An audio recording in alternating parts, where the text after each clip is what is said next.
Chapter 1103. Luo Nan's attitude was far too understated. Even though he had already said it twice, the participants still needed to spend some time to digest it. The core of the problem was undoubtedly the discovery of Stage 2 infected. This point had already been explained very clearly. But Luo Nan's attitude seemed to be casually stepping over it. Whether it was the common sense of the participants or the cruel reality described by Apollon, Master Bat, and Blood Demon. Based on what? Some people had already begun to flip through the information. Then they discovered that Luo Nan wasn't just talking big. It was on New Year's Eve last year. At that delicate point in time, Xia City did indeed have a relatively serious case of mutated infection. It seemed to be a series of events. In the 2 months before and after that point in time, Xia City investigated a batch of cases. Oh, using a batch wasn't quite appropriate. Looking at the information, there were over 10,000 suspected mutant infections. The vast majority of them were Stage 2. Due to various reasons, this matter was handled in a low-key manner. It basically didn't go out of the circle, so many extraordinaries who were used to coming and going high and low only just noticed this matter. Of course, there were a few people who tried to communicate with Luo Nan a step further. Vice President Marlin of headquarters opened his mouth to ask, "Professor Luo, your train of thought is?" Marlin's question was quite tactful, but Luo Nan didn't have a tacit understanding with him. His understanding was a bit off. Even though I haven't finished my high school courses, I know that there are many unsolved problems. It's not that it's complicated, it's just that I haven't collected enough samples.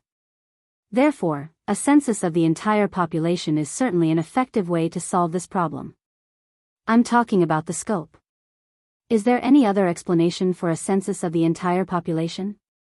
Luo Nan spoke as if it were a matter of course. Of course, it's currently limited to the Earth region. If the scope of the census were to be expanded to the forward operating base in Jupiter's orbit. I can't just sit there on an airship, right? Marlin choked. He finally experienced the legendary feeling of dislocation when interacting with Luo Nan that made one vomit blood. Next to him, Overlord Secret Contract, who had slowly retreated back to watch the show, finally cast his gaze at Luo Nan. A census of the entire population is a large project. Luo Nan just blinked. He didn't speak, allowing this old man to return to the front of the stage. Especially this kind of highly complex detection project. In the absence of direct detection methods, theoretically, it has already exceeded the scope of the census. Is that so? Actually, I only have a smattering of knowledge regarding this concept. Luo Nan acted like a well-behaved student, causing quite a few people to roll their eyes. The great Lord of Secret Deeds' smile bloomed behind his white beard. In fact, I have also considered a similar method. I even asked someone to estimate the cost of conducting a national census. The result was not very optimistic. Even if we deduct the most important cost of manpower and conduct sampling investigations in certain epidemic areas that are almost unsalvageable to minimize the investment, we will still need at least 250 billion in hardware investment in order to achieve a relatively ideal result. Great Lord Secret Deeds said a number that most people had no idea about. The extraordinaries in the venue weren't in the majority, but there were still many who raised their eyebrows and curled their lips. We need to first build a number of production lines that can supply the corresponding equipment and consumables, and then connect the relevant products into a testing laboratory. This will improve the current worldwide testing capabilities by thousands of times. Even if that's the case, we'll have to wait until the next century at the very least. The next century isn't too far away, but what's certain is that the rate at which the mutated infection spreads will definitely far exceed this theoretical detection ability. High Lord Secret Contract stared at Luo Nan. The effects are all from comparison. There's no harm in asking here. How much budget does Professor Luo need? And more importantly, the speed of the testing. How long will it take for the results to come out? This will directly determine the feasibility of the plan. It definitely won't take until the next century. Perhaps by the end of the year. Oh. Many people in the venue let out gasps of surprise. There was pure astonishment, and there was doubt. But thinking about Luo Nan's previous performance, it seemed to be within a reasonable range. What in the world is this method? Old Man Ghost Eye, an old acquaintance of Luo Nan's, was a veteran psychic adversary. He was once Luo Nan's sparring partner. He was a bit unable to restrain his curiosity and shouted from the back. Luo Nan didn't explain in detail. He really didn't have a plan right now. After all, the soul cloak, which used water molecules as the basis for interference, had already been possessed by the magneto-optical mica. Enormous changes had occurred in form and content. It would take some time for him to get used to it. Luo Nan changed his angle a bit. I really haven't thought about the budget. I don't have that concept. However, I definitely won't need the scene you're talking about, High Lord. Brother, you must consider expenses when you do things. Blood Demon chattered from the other side. Doing projects is burning money. You need startup funds at the very least, right? You need to fight for funds and sponsorships. Of course, it's great to help others earn money, but it's not easy to get money back. If you have a reliable plan, I can sponsor you first. It's too troublesome. Luo Nan wasn't being polite. He really felt that it was troublesome. He didn't think that a global mental sensor network needed any expenses. If it did, it would have already been paid for by his grandfather and parents over the past few decades. He was just a user and a verifier. He had to do this work well. Plus, didn't he just earn a sum? The auction should still be in progress. It seems that those two cards are quite popular. Mr. Blood Demon, your creativity is quite good. Speaking of which, even if I give you a portion of the design fee, that sum of money should be enough. Luo Nan began to count on his fingers one by one.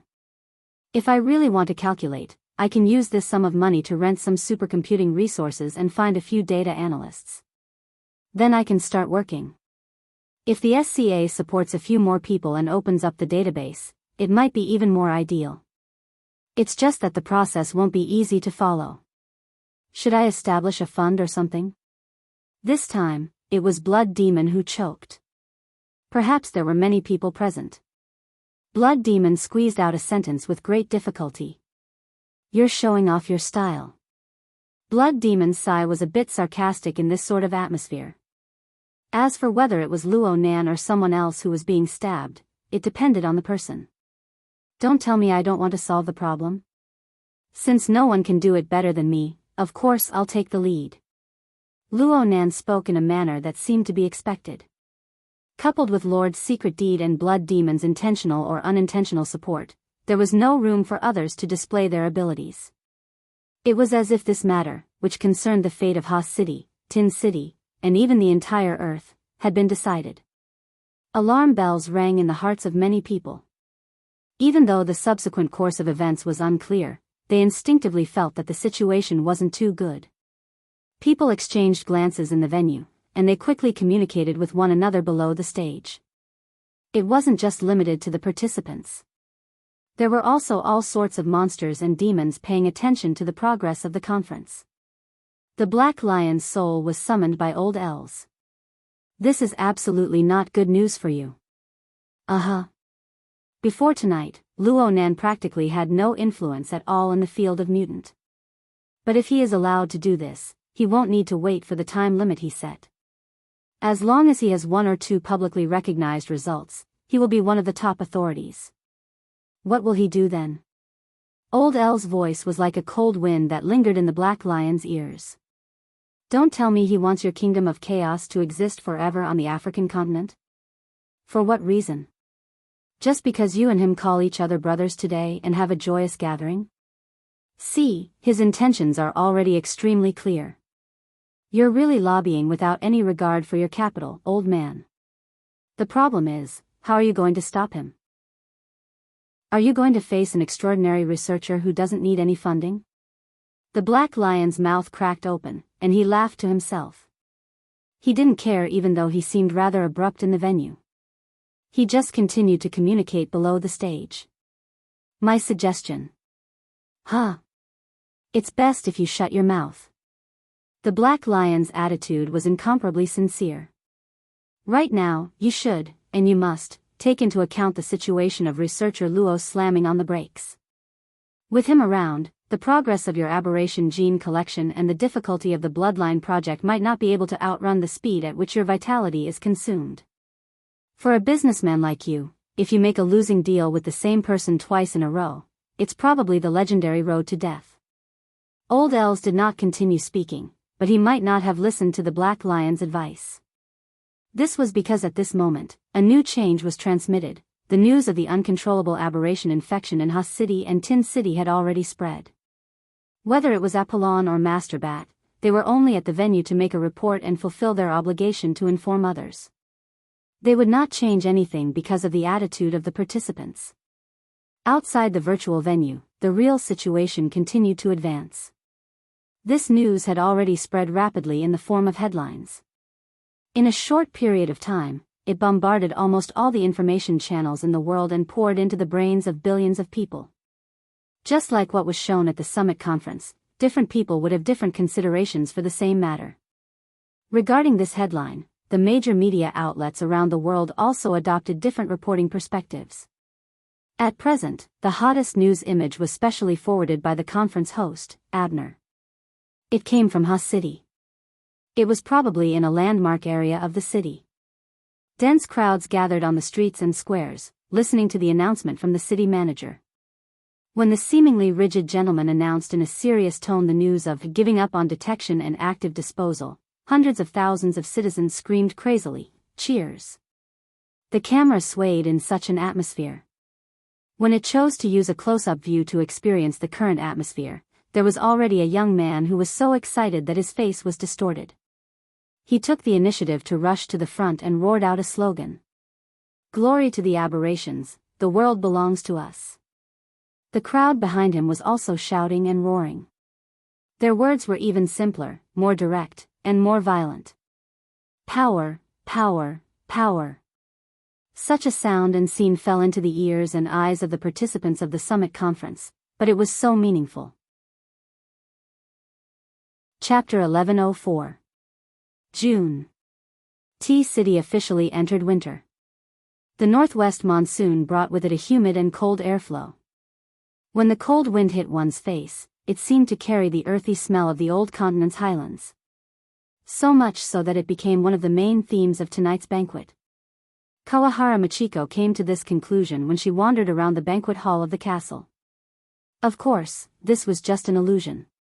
Separated by tens of thousands of kilometers, the northern and southern hemispheres were reversed. Even if the elements of nature had a subtle flow and exchange, it was impossible for these ordinary people to sense it. It was actually just a group of brothers in distress bragging with lingering fear and excitement after narrowly escaping death. Even though nearly a month had passed, strictly speaking, it was 3 weeks. The timing was just right. Time had quietly beautified the memories of the people who had experienced it, washing away their embarrassment and fear. With a relatively peaceful ending, the legendary nature of the process had provided them with a lot of things to talk about, so they did not reject it, and were even willing to discuss the seemingly vivid personal experience. They even gave each other the "friend in distress" stickers and medals, so many of the repulsive faces looked cute at this time. Yes, perhaps a considerable portion of them were just pretending for her to see. After all, the true theme of this banquet was the official establishment of the Luo Nan and his Friends Foundation, the banquet held for the foundation's benefactors. The most dazzling figures at the banquet were not the largest individual benefactors, the honorary chairman of the foundation, or the well-known wealthy people of T-City. It was Mr. Langley. It was also not the sole director of Quantum Corporation, Mr. Mao Junye. It was definitely not the so-called social celebrities of T-City. The only ones who could truly be called stars were the major shareholder of the Castle Financial Group, the representative of the chairman, Mrs. Halder, Ms. Ian Lo, and Kawahara Machiko herself. The Castle Financial Group was considered to be of medium scale in the business world. It might not even rank in the top 5 in T-City, let alone the entire world. But this kind of ranking was meaningless. Mrs. Halder could still say she didn't come at the banquet where the world's rich and powerful gathered. She could only send a representative to make up the numbers, and she was still the core of the entire banquet. All of this could only be because Mrs. Halder was Mr. Luo Nan's trusted aide, and Ms. Ian Luo was the person in charge of the foundation arranged by Luo Nan himself. It was the same for Machiko Kawahara. She sat on the sofa and slightly relaxed her long tense toes and ankles. Mom is at a banquet. It's fine. Tell Mom. Did you have fun today? Kawahara Jie laughed. It's the same here, Mom. Today is the birthday of Mr. Luo Yuandao, Mr. Luo Nan's grandfather. He's 80 years old. His whole family is here. Kawahara Machiko subconsciously straightened her body. Mr. Luo Yuandao? Of course she knew about the old man who had a serious mental illness. With his physical condition, it would be difficult for him to hold such a grand celebration even if he was 80 years old. Besides, she had not heard any rumors. In other words, this was most likely just a family banquet. Kawahara Machiko's heart thumped. You're here. Did Mr. Luo Nan invite you? It's not like that, Mom. Today is Sunday. Weiwu and I are going to Gym Master Shio's place to do homework. We just happened to run into each other. So that's how it is. Kawahara Machiko's mood rose and fell. A thin layer of sweat actually appeared on her body. She then thought about the time difference between D City and Xia City. It was already 4:00 in the afternoon in Xia City. Banquets generally did not last until this time. Clearly, Jie just happened to run into each other. This was not bad. Just as she was thinking, Kawahara Jie lowered his voice. Mom, I know a secret. Kawahara Machiko furrowed her brows. She did not respond, but Jie said, I just heard that today is Mr. Luo Nan's birthday. But he doesn't seem to know. Is that so? Kawahara Machiko's mind immediately popped up with public information related to Luo Nan. She remembered that this person's birthday should be on the 16th of June. There was still a week to go. She quickly searched the perpetual calendar. Yes, Luo Nan's birth date was the 16th of June 1980. Using the traditional calendar of East Asia, it was the 29th day of the 4th lunar month. This year, it just so happened to be the 9th of June on the Gregorian calendar. This matched up. Kawahara Machiko considered another problem after solving this little doubt. Her tone became a lot more serious. Jie, thank you for telling Mom these things. But I don't want you to do it again. Huh? Do you remember what Mom said to you? From the moment you came to Xia City, you should respect Mr. Luo Nan like you respect Mom. You should learn from him. You should ask him for advice. You should be a qualified retainer. You should be loyal to Mr. Luo Nan and obtain his approval. Without Mr. Luo Nan's permission, you can't reveal his secrets and other information to anyone, including Mom. Even if it's just a small matter. The other side went silent. Kawahara Machiko was actually a bit worried. She hadn't criticized her own son like this for a long time, especially now that they were separated by tens of thousands of miles. She didn't even have a video call. She felt very uncertain for a time. Just as she was about to send a video call request, Jie Heyuan asked in an even softer voice. Mom, are you Mr. Luo Nan's mistress? Kawahara Machiko had once believed that she would never be troubled by such a question. To a certain extent, she even hoped that everyone else would think this way.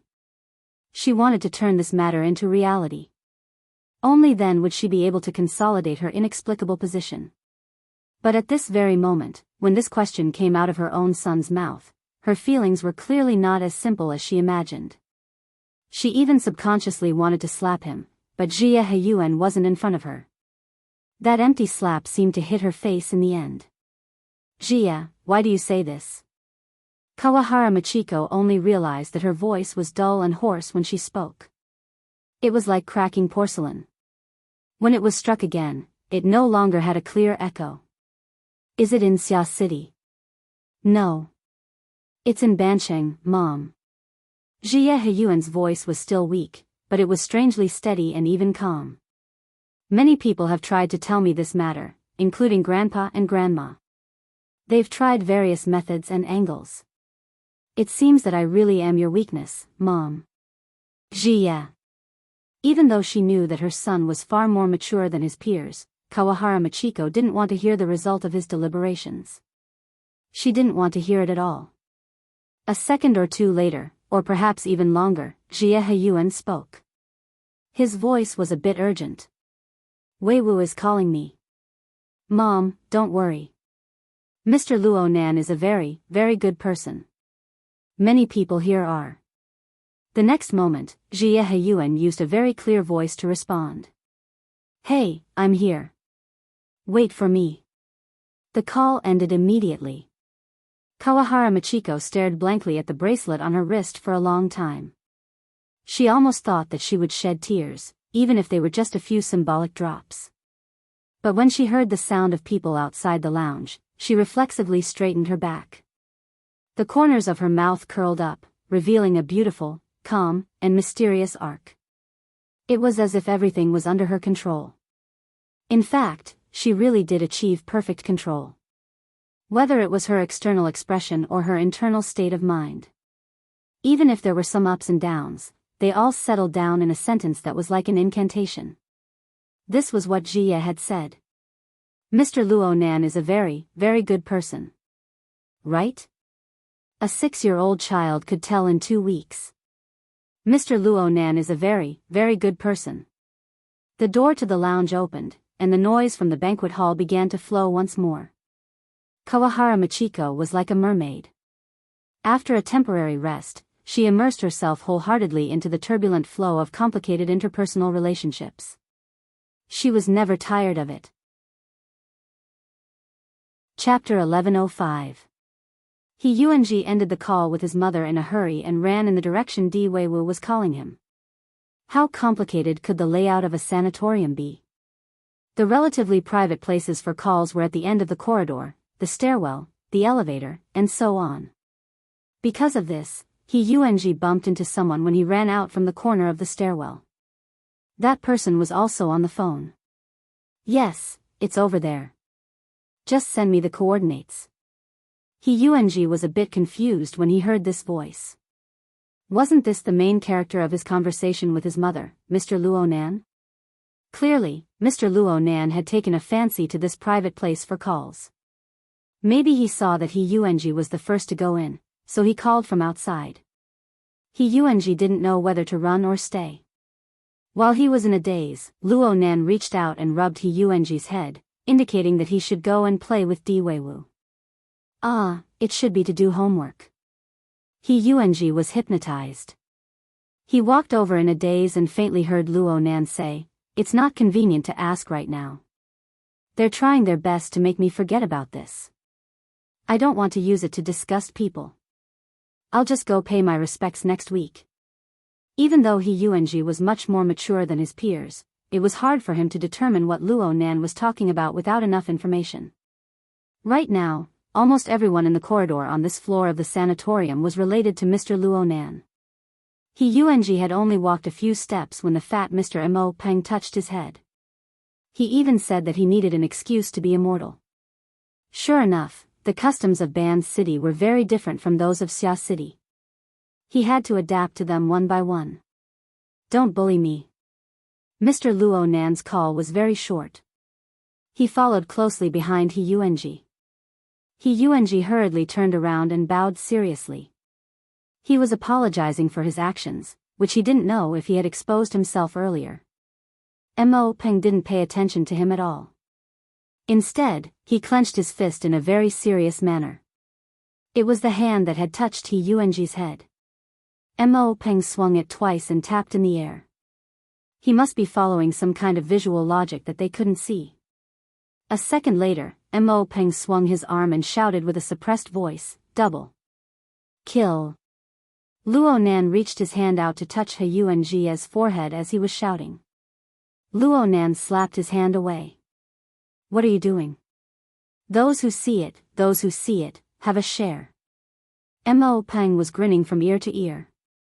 "Thanks to this little bro, I'll have 2 slots to experience the 10 days in the wilderness expansion pack. Don't miss it if you go the wrong way." This experience card is for you. Shouldn't it be given to Jia?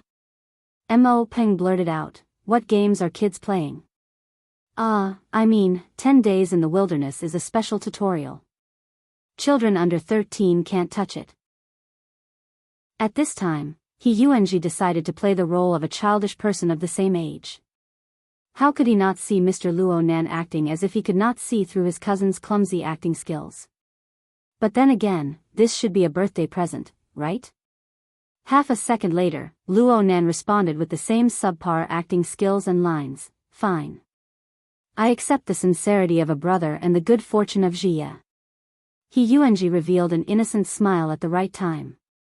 Mo Peng also laughed happily. He was truly happy. I'll send it to you. Remember this favor later. Take me flying.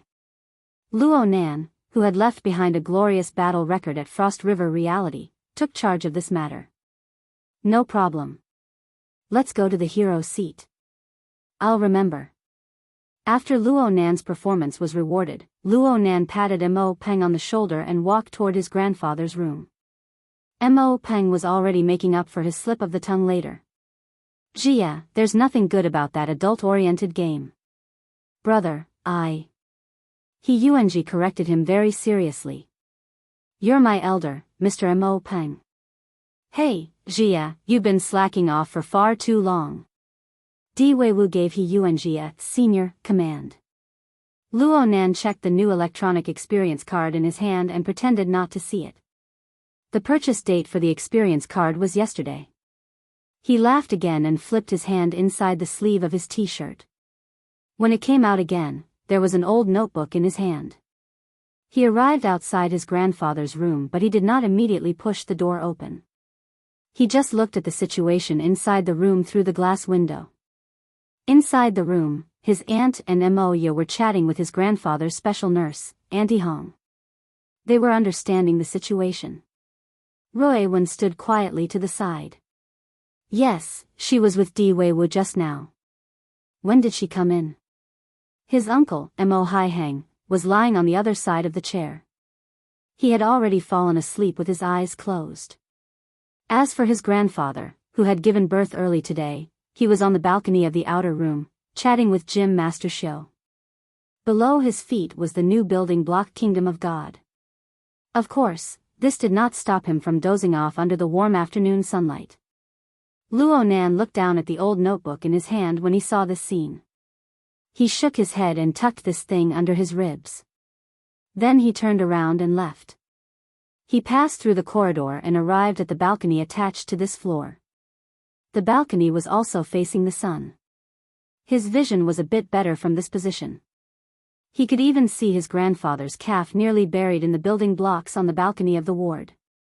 You can say that this is a hidden security hazard. I once considered giving the old gentleman a different room, but considering the problem of adaptability, I didn't bother with it. Someone spoke from behind Luonan. Luonan turned around and greeted with a smile, Brother Octopus. The person who came was none other than Zhang Yuliang, who worked in this sanatorium. Well, Luonan was more used to calling him Octopus.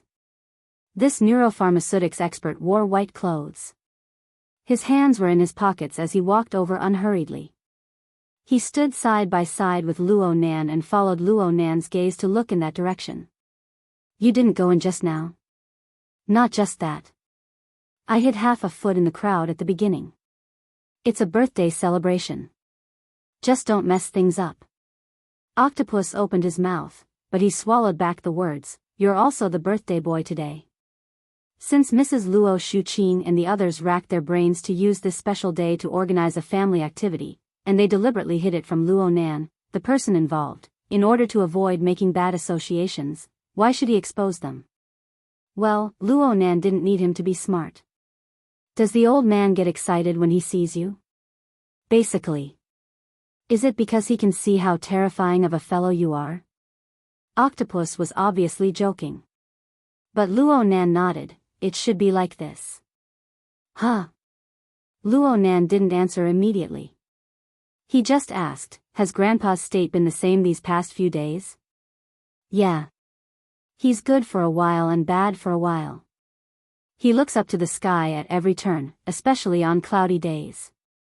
Luckily, Xia City has been bathed in sunlight these past few days. Luo Nan shot a glance at the sky and agreed, that's right. He's been okay. Octopus felt that these words lacked sincerity. He hesitated for a moment before speaking. Nanster, I need to ask you something in private. You're being too polite. Octopus lowered his voice. I can't not be polite. The situation is very sensitive right now. We're the ones who deal with abnormalities. Huh? Aren't we? At the summit conference, you strongly advocated to separate abnormalities from the X factor that triggers extraordinary powers. This is drawing a line. Octopus had already taken his hands out of his pockets. He spread them out in the shape of a scale. Should we deal with the abnormalities first or should we explore the planes first? The internet is going to be in an uproar right now. But you don't need to worry. Our medical world will definitely stand on your side. I even have to thank you. Luo Nan rolled his eyes. At the same time, he understood what Octopus wanted to ask. You want to talk about the problem of the source of radiation? To be precise, I want to talk about the influence of the current objective environment on everyone's cultivation. Is there really such a close external factor? Octopus had a face of curiosity. From what I can see, the trend line of Lord's secret contract is a false proposition. However, the trend of environmental change cannot be denied. Luo Nan paused and changed the topic. I went to see old you yesterday. His body is getting worse and worse. My grandpa is actually the same. I'm thinking that they actually have something in common. Octopus blinked. Old you is a psychic. There's no need to talk about his mental sensing ability. And I feel that my grandpa's perception is also very sharp. Or perhaps I should say that he has specialization on a certain special level. He can receive information outside the perception dimension of ordinary people. That's what I'm thinking right now. Luo Nan's train of thought was expanded from the special sensing machinery of the magnetic photon mica jellyfish. Every day, he would be scoured by an enormous amount of information that exceeded his ability to comprehend. He was deeply aware of the suffering involved. Luo Nan's words were not hard to understand purely in terms of verbal logic. Octopus made even more connections from this. So, the old man's physical state, including old you's current state, is indeed related to the source of radiation? We can't exclude this aspect of the factor. Of course, there's also the problem of insufficient analysis, overload, and downtime. Luo Nan casually flipped through the old notebook next to him. He looked at the chaotic lines that had been destroyed and filled in. This was a special item that had stirred up a storm not too long ago. Many people believed that it possessed an astonishing secret and corresponding value. Luo Nan didn't want to correct anything because he hadn't completely deciphered the information within. But he was certain that he was more qualified than anyone else on Earth to make a judgment. His grandpa certainly didn't possess extraordinary strength. After his mental symptoms appeared, his body was much weaker than a normal person's. It was very likely that such a weak body could bear an extremely dense and extremely fatal amount of information. Luo Nan, who had rich experience with overload, could completely imagine the consequences. The current Luo Yuandao of the past certainly didn't possess the alter spider web that Luo Nan used to filter information. What's more, the pressure of quantity wasn't the ultimate problem. The most fatal problem lay in the layers and the structure. He was able to detect these traces from the records in the notebook. It was like a storage device with limited space. A large amount of highly compressed files had been copied inside. The device was already stuffed to the brim and needed to be decompressed. Machines could crash and restart. How could a person do the same? Chapter 1106. Luo Nan already had a definite answer in his mind as to what the source of radiation was. Behind the fragmented chaos where even the order of space and time no longer existed. An order that ought to have existed. The source that caused this result. According to Luo Nan's current understanding, the objective of manifestation was certainly Sunwell Prison. Luo Nan had confirmed his objective, but there was still a crucial detail that troubled him. How did Sunwell Prison form a linked relationship with his grandfather before the current cycle approached? According to the data left behind by his father, the observation data of the Mist Labyrinth began in the year 75 and ended in the year 90. With his grandfather's mental state and the reality of his father walking alone, the old man certainly did not participate in the next 10 years. Then came the problem. Whether it was Luo Yuandao or Luo Zhongheng, they were far from being able to reach the core area of Sunwell Prison. They were separated by the boundless Mist Labyrinth. How were they able to draw in such an enormous flood of chaotic data? It seemed like there was no special projection like the Wraith sign at that time. Luo Nan thought of other factors, such as the external neuron, but there were still some things that didn't make sense. No matter what the reason was, Luo Nan believed that the source of the terrible situation his grandfather faced was certainly the realization of a connection with Sunwell Prison that traversed the barrier of space and time. Luo Nan's past experiences were right there. How was it possible for an old man who did not possess any extraordinary power to withstand the impact of the terrifying flood of data? There was also, did the two still maintain a connection? Was his grandfather still suffering from the impact and corrosion? Going a step further, there was the continuous aurora light, the daytime nightmare, and even the magnetic mica jellyfish. What sort of effects would these unexpected factors have on his grandfather? What sort of damage would he receive? Luo Nan had tried to avoid thinking deeply about this problem, but how could he avoid it? Every time Luo Nan's thoughts reached this level, he would imitate the Sunwell Prison in the space of his consciousness. The structure of checks and balances formed by the chains and the Wraith sign would hum and tremble within the chaotic dark cloud of information. And deep within the dark cloud, the hall constructed out of thin air would respond without a sound. Luo Nan was just trying to find a rule of order that could be explained and analyzed from the structure of the Sunwell Prison. It would be best if it could be used by his grandfather to relieve his pressure. That was all. But this was not an easy task. Luo Nan's expression gradually turned gloomy. Octopus felt that there was no way to continue this topic. Coincidentally, a few messages flashed through his friend group. Just by looking at the flashy links, he knew that Bamboo Pole, the rumor maker, had started working again. This guy forwarded at least 30 pieces of trending news and gossip every day. Apart from more than half of them being eye candy and mental food, the other half basically included key local, regional, and even global information. As the saying goes, a homebody who doesn't step out of the crowd knows the affairs of the world. Octopus used this as an excuse to forcefully change the topic. Right now, the radiation source is still a hidden concern. Once Keha City and Xiqing City statements came out, the problem of radiation mutation immediately exploded. Look at the statistics that Bamboo Pole posted in the group chat. In 88 cities, there have been a total of 192 demonstrations of more than 10,000 people in the past 24 hours. Moreover, it's an equal distribution of rain and dew. No one can escape. There are those who support and those who protest. It's quite messy. Luo Nan casually flipped through a few pages of the notebook.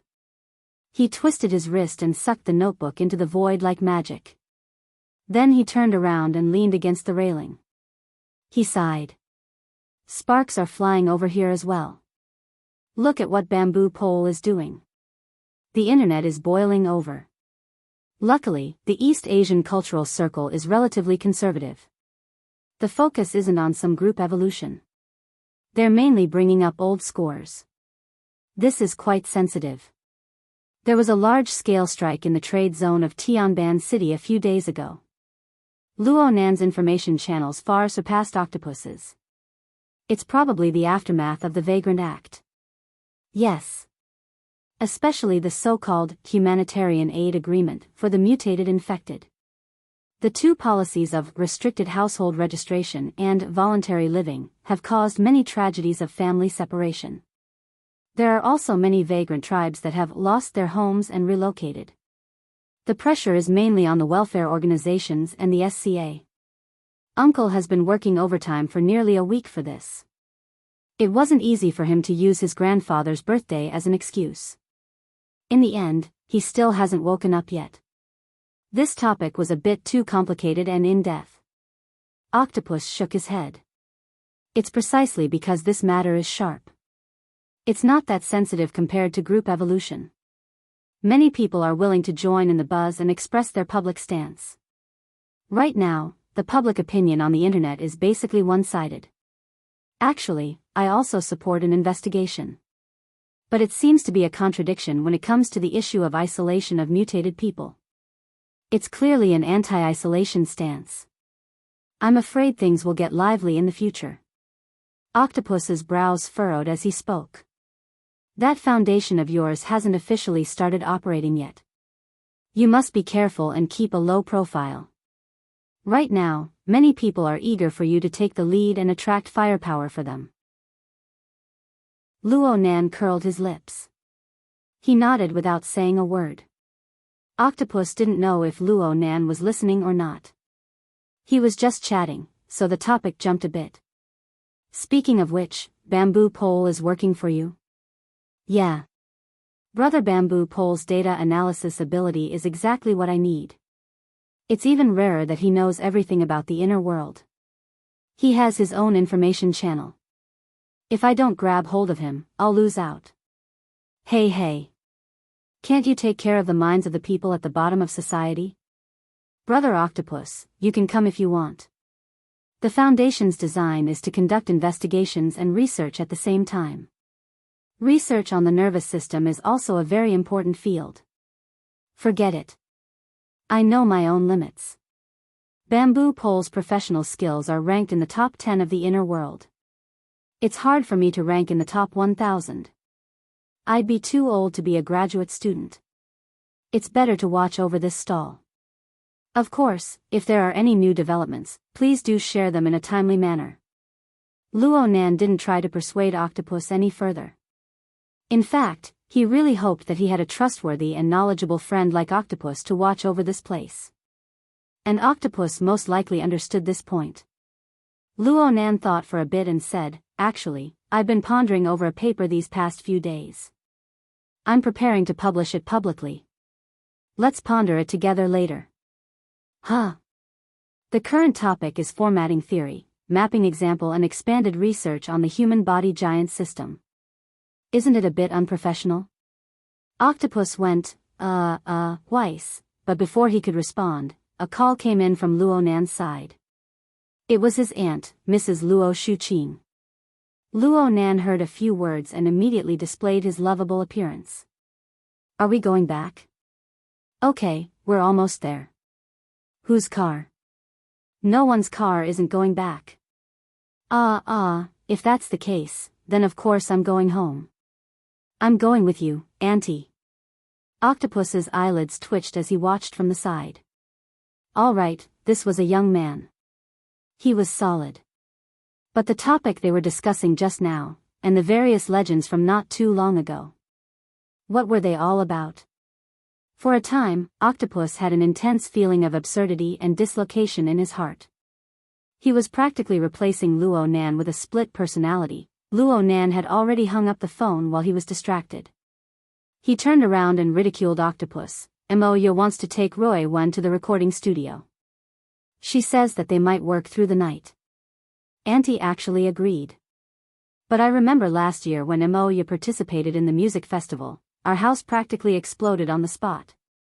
Is there such a big difference between one person playing music and two people playing music?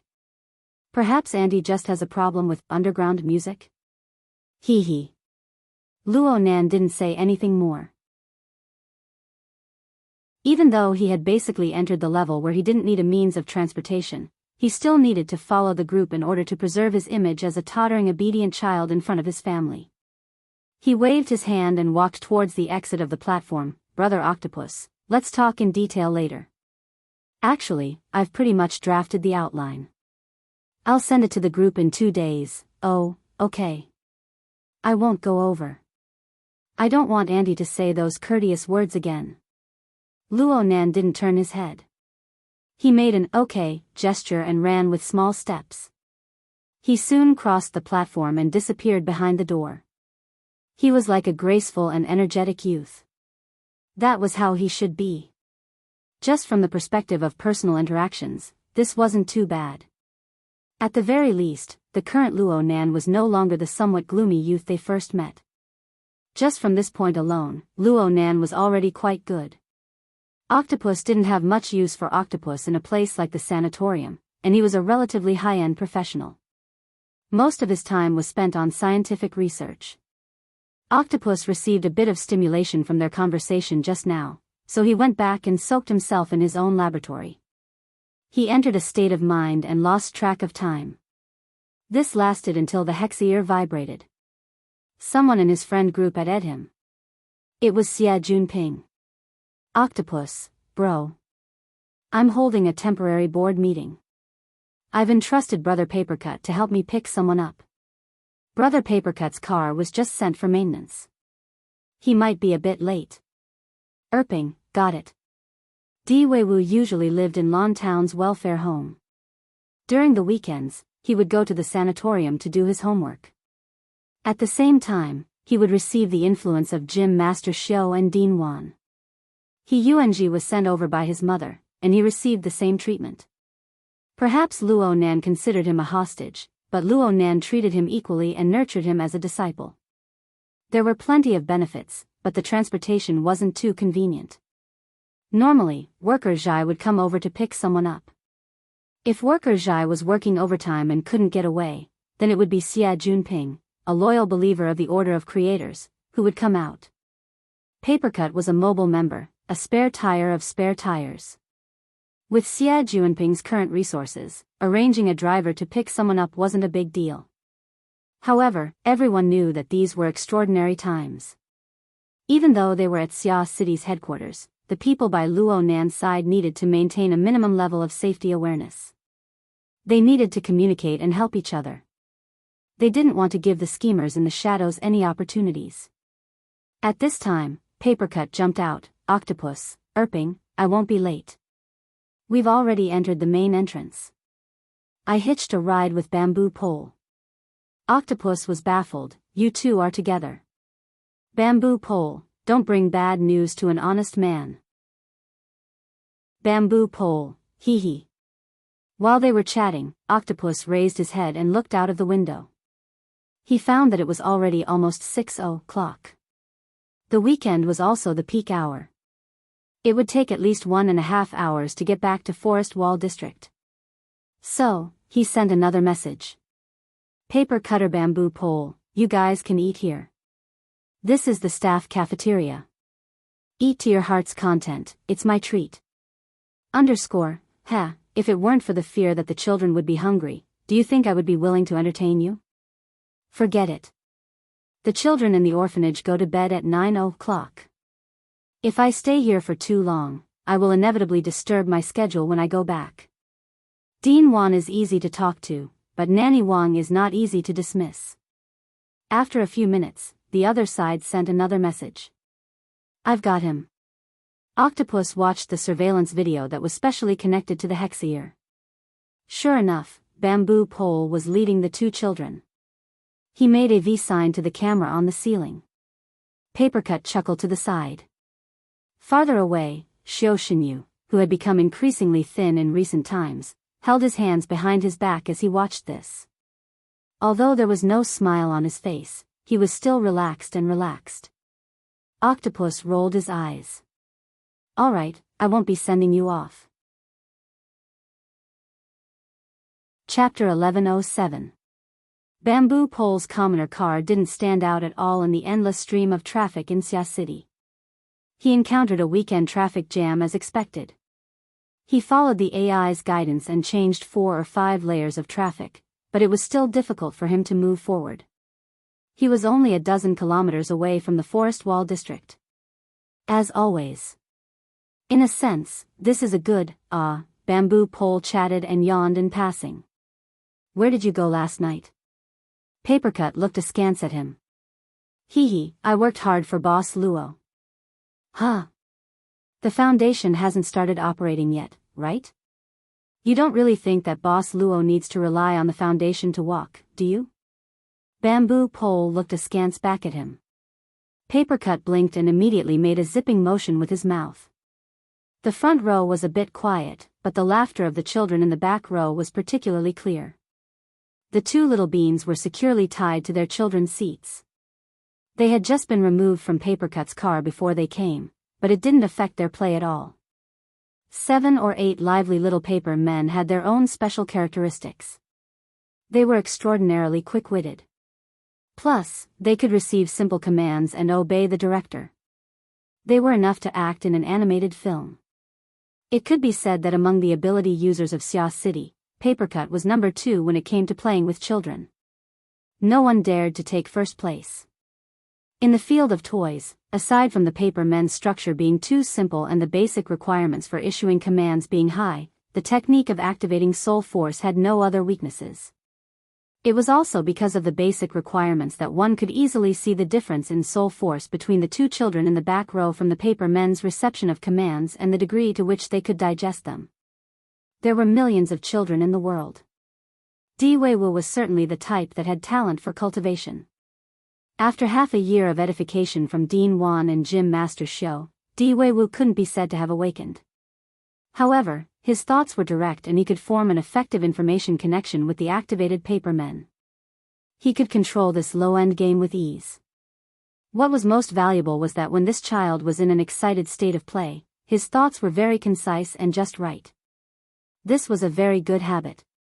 In comparison, many awakened, who were often hot-blooded and blindly tossed and turned, had to go to the corner to wake up.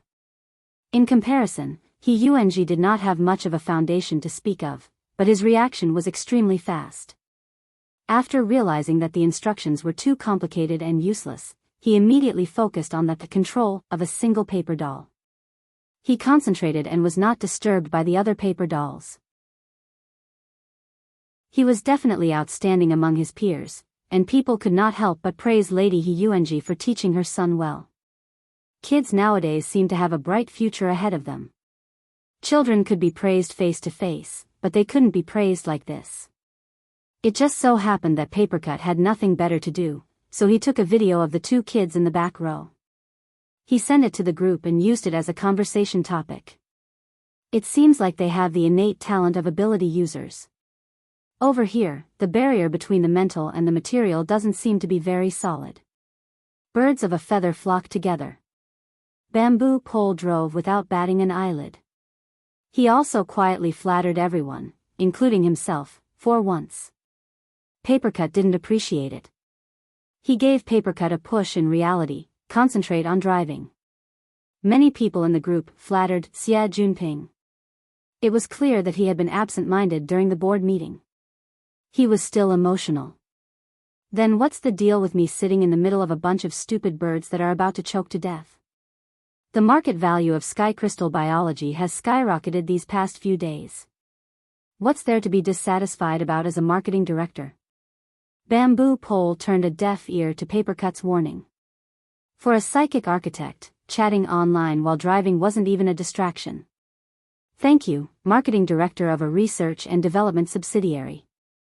It's all the same. Speaking of which, Director Xie is progressing at lightning speed. Last night, with the collective cooperation of the Ring of Blood and Will, he persisted until the latter half of the journey. He almost killed his way into the first echelon. Crazily earning money while cultivating at the same time, not neglecting either. Amazing. Forget it. In this sort of irrational market, you earn money until you have atrial fibrillation. Any random Tom, Dick, or Harry can say that XX medicine can prevent abnormalities, and the market will immediately be cleared out. Not even dregs will be left. If you say that it can cause. Don't even think about selling 1 gram or 2. Hu Laosan's ranch hasn't seen blood for almost a week. He might be a living bodhisattva and set them all free. Can you send me 2 heads? Shui Lei popped his head out. My house hasn't seen any meat or fish for half a month. My mom is adamant that all meat, eggs, and milk products can be contaminated. My dad is guarding the police canteen right now and won't go home. Go straight to him. 2 heads is too stingy. If you can eat 20,000 heads, he'll kneel down on the spot and call you daddy. Xie Junping responded in a bad mood. He had a belly full of complaints that he wanted to spit out. At this time, even if you make a fortune quietly, you should be careful that your son doesn't have anus. These idiots actually want me to increase my marketing efforts. I highly suspect that they want to take advantage of this opportunity to make a fortune and then cash out and leave. The medicine and whatnot is fine. What really made the market value of sky crystal biology skyrocket is probably the plantation building. Didn't your dad invest in building a batch in the 90s? It was only built the year before last, right? Back then, there were people who ridiculed him for taking such a big step and pulling his balls. But right now, the Sky Crystal plantation has already taken up over 20% of Sia City's food supply. In the future, it might even increase by over 10%. And right now, Sia City's dietary structure is changing in a panic. The ratio of meat, eggs, and milk has plummeted, and food has become the majority. There is no currency that is harder than this right now. Of course, this is just a temporary change in a special period of time and a special environment. A windfall smashed in the face, and it's gone just like that. Only an idiot wouldn't cash out. It could be said that the world was seriously fragmented. The news of Ha City and She City's mutant infection going out of control had a completely different effect on every major city in the world. The conservative cultural circles of East Asia were basically fearful of it like a tiger. But the New World, Old Europe, and other places had already set off wave after wave of revelry. The resulting social problems were also completely different. Bamboo Pole also poured out relevant information links to the group aside from his speech. He started with financial news from 7 or 8 years ago all the way to recent market analysis. He clearly explained the cause and effect of the situation. It also made Xi Jinping, who was in the middle of the situation, dumbstruck. So it turns out that my old man is this awesome. He already foresaw today's situation. Yeah. I really want to praise him, but truthfully speaking, Big Boss Xia probably made this decision back then when he saw the birth of the Deep Blue platform. It was accompanied by the progenitor energy source and the increasingly matured miniature fusion reactor technology. He used this project to wantonly hoard related minerals and make technological reserves. Bamboo Pole began to send out relevant information, whether it is the progenitor energy source box of the Deep Blue platform or the ambient temperature superconducting spectre or necessary for the miniature fusion reactor. They are all unique products of the Deep Blue world. They are standard strategic resources. It was only in the early 90s that the Deep Blue platform released them for a short period of time, allowing everyone to taste a bit of sweetness. Then Big Boss Xia caught them. From this point of view, it wouldn't be wrong to say that he had foresight. Papercut clicked his tongue twice in the car. If that's the case, then no matter what, Erping's family is going to make a huge profit this time. It painted the gloomy area with a disorderly color. Through the car window, a clamor of noise could be heard. They could hear the roar of old-fashioned engines from far away. Aha! Looking at this direction, it's the convoy from Trigate District. I see Grandpa Sher's big pickup truck. Di Weiwu's eyes were very sharp in the back. He immediately identified the most conspicuous element of the parade ahead. He did his best to poke his head out from the child's seat. He wanted to undo the safety lock, but he was scolded by Papercut. Be obedient and stay here. As they spoke, the low-speed convoy slowly pressed forward. Bamboo Pole pressed down on the car window. The seemingly orderly chants, each louder than the last, pushed through the air and faced them head-on. We want an investigation. We want a name list. Release the source of the information. Break the SCA. Bamboo Pole looked out the window and watched the parade. He used the Hexier to secretly record and synchronize the video to the group chat. The vagrant residential area of Trigate District is moving. The organization is simple and crude. The chants aren't unified and powerful enough. There's a high chance that it's spontaneous. Should we rejoice? Papercut grunted and suddenly slapped his thigh. Oh, this is directed at the SCA and social welfare organizations. The Welfare Institute is in front. Chapter 1108. So you're saying that it was a false alarm in the end? Luo Nan bent his fingers and elbows. His suspended body slowly sank down, but his tone was as calm as usual. Bamboo Pole's voice came through the hexa ear. Wei Wu is in the orphanage. He hasn't cut off contact with the camp. Dean Wan has a good reputation there. Of course, the protest team is restrained for now. Isn't that good? It's still troublesome for you. Bamboo Pole introduced the current situation. The protest team has already set up camp in the municipal plaza. The government is doing a bit better right now, but the citizens who are highly sensitive to the mutation infection are going crazy. Sporadic conflicts are occurring, and they will only get worse in the future. The central city is still over a dozen kilometers away from here.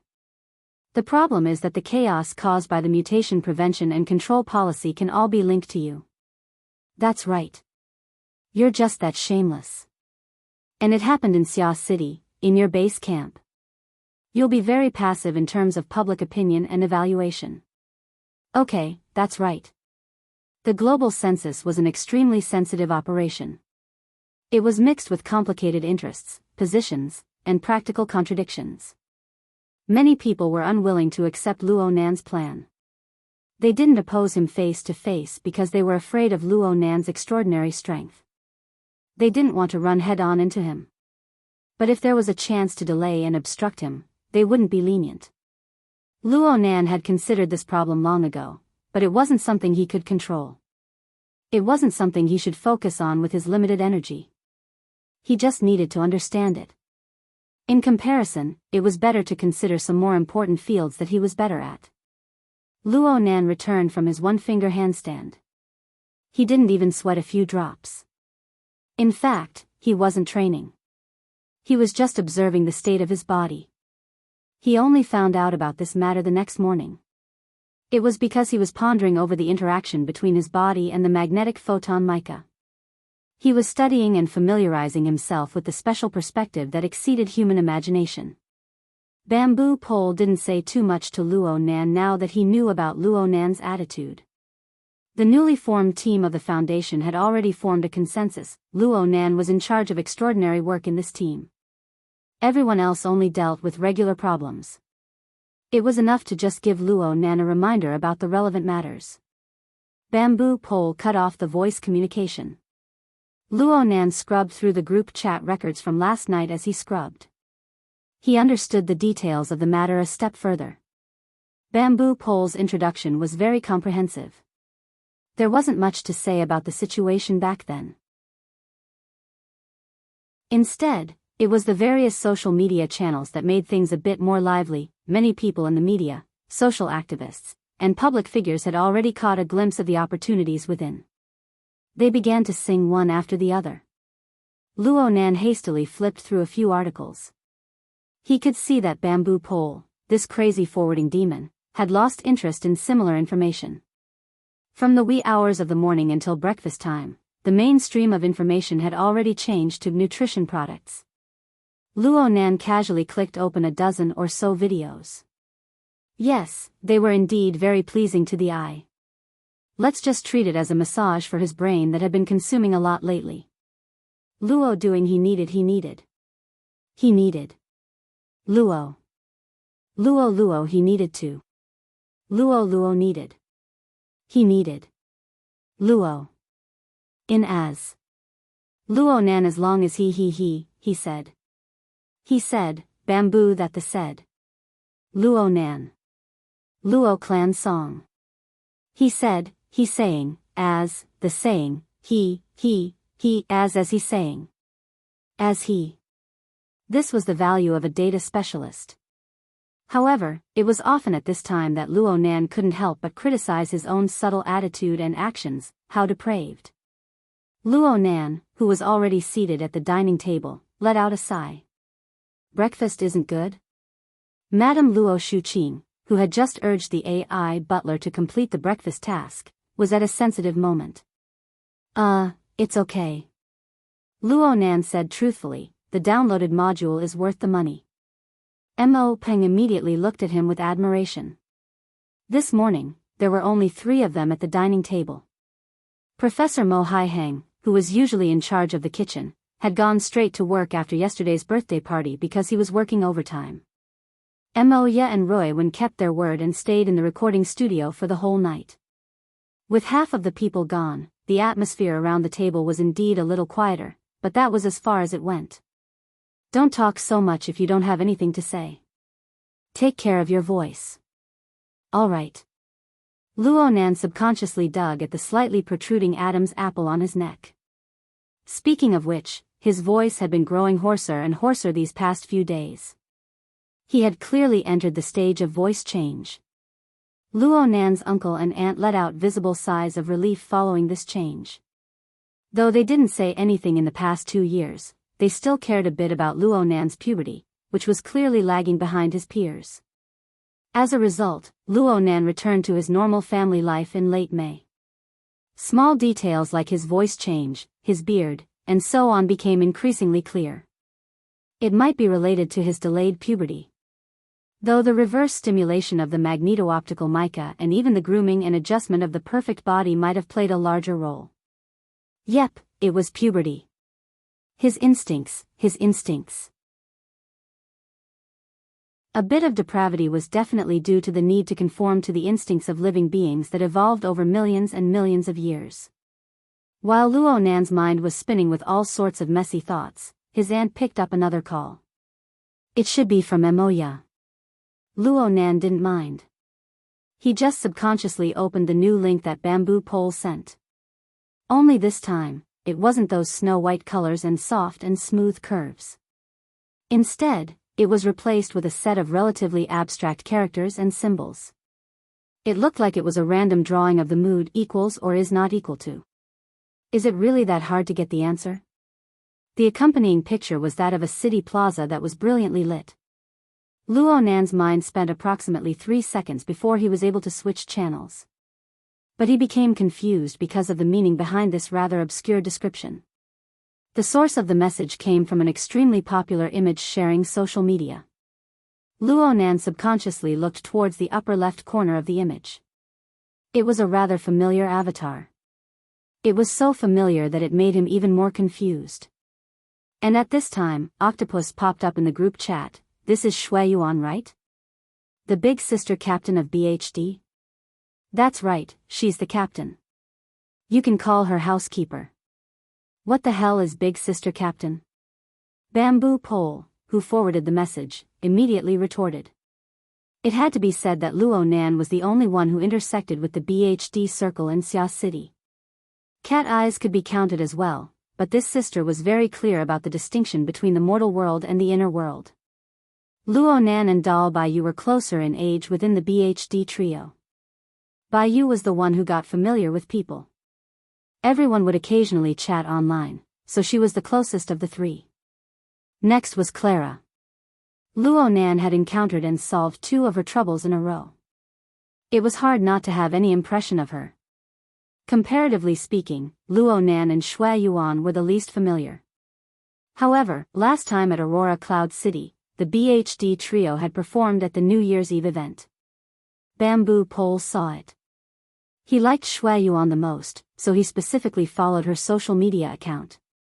Shui Yuan was a fitness expert. She often shared fitness photos and videos on her social media account. Therefore, every time Bamboo Pole forwarded a link to his friend's circle, there would often be Shui Yuan's work. It was quite pleasing to the eye. Luonan was certain. But this time, it was clearly different. Is she alluding to the aberration infection? Chinikuan, who had intersected with the BHD trio in the past, came out of his lurking state. She should be talking about the missing migration. Octopus analyzed, the picture of the municipal plaza speaks volumes. Even if she wasn't, the public believed that she was at such a sensitive time. Sporadic curses could already be seen in the comments section. This was because Shui Yuan herself was a little transparent among the artists. Even though the team had improved over the past half year, they had only risen from a group that could be cut off at any time to a marginalized group that needed to crazily rush shows in order to barely support their operating expenses. But no matter what was said, a public figure was a public figure. It didn't matter what standpoint one stood in the entertainment circle. Getting involved in this matter was truly a high risk. There was no need to do so. Luo Nan furrowed his brows. He saw that the discussion in the group was more or less the same as what he was thinking, so he didn't post any more opinions. The company that Moya worked at might have some idiots, but they still had basic qualities. Perhaps it wouldn't be long before the company deleted Shui Yuan's post. Of course, it would be better if Luo Nan deleted it himself. As a friend, Luo Nan sent a message to Bai Yu, asking her to remind her captain. After sending the message, Bai Yu instantly replied with a dumbstruck emoji. Then she didn't say anything else. She probably went to remind Captain to deal with the matter over there. In the end, this was just a small matter. Luo Nan didn't pay too much attention to it. He continued to eat his meal in silence. At the same time, he split off a strand of his mind to continue to verify the various details of the external nutrients in his body's digestive and circulatory systems. He was searching for the basis for his detailed thesis. Luo Nan. Mrs. Luo Shuqing spoke once more from the seat of honor. Luo Nan immediately raised his head. Generally speaking, when his aunt called him by his full name, it meant that she was either in a bad mood or there really was something going on. His aunt had just received a round of phone calls. Her brows were still furrowed. You've been home these past few days.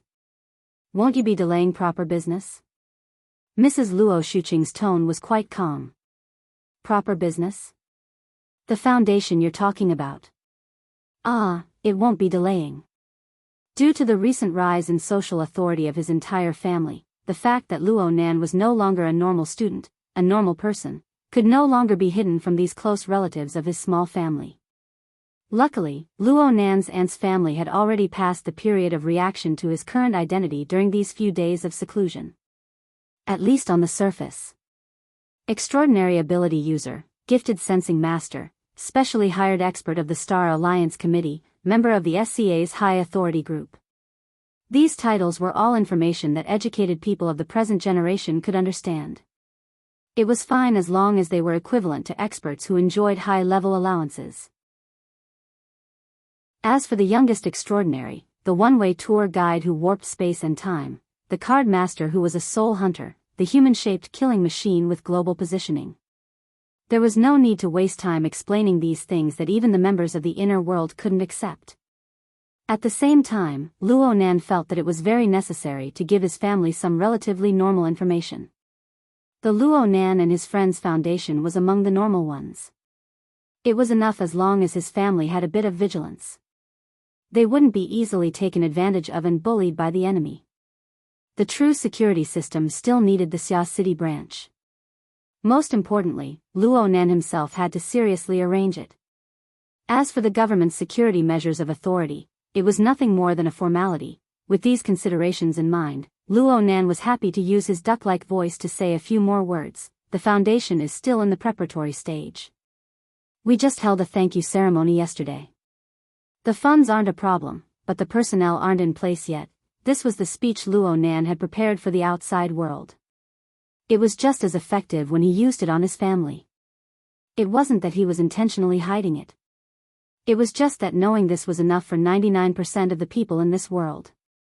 As expected, Mrs. Luo Shuqing didn't ask any further. She said, "Then are you still going to Gear's laboratory today?" If there's nothing else, I'll still make a trip there. The facilities there are more complete. Although the most cutting-edge research that Luo Nan was currently undertaking couldn't be coordinated with and assisted by the facilities in Gear's underground laboratory on the North Bank, there were still some experiments that could be arranged there. And it was a bit more convenient than home.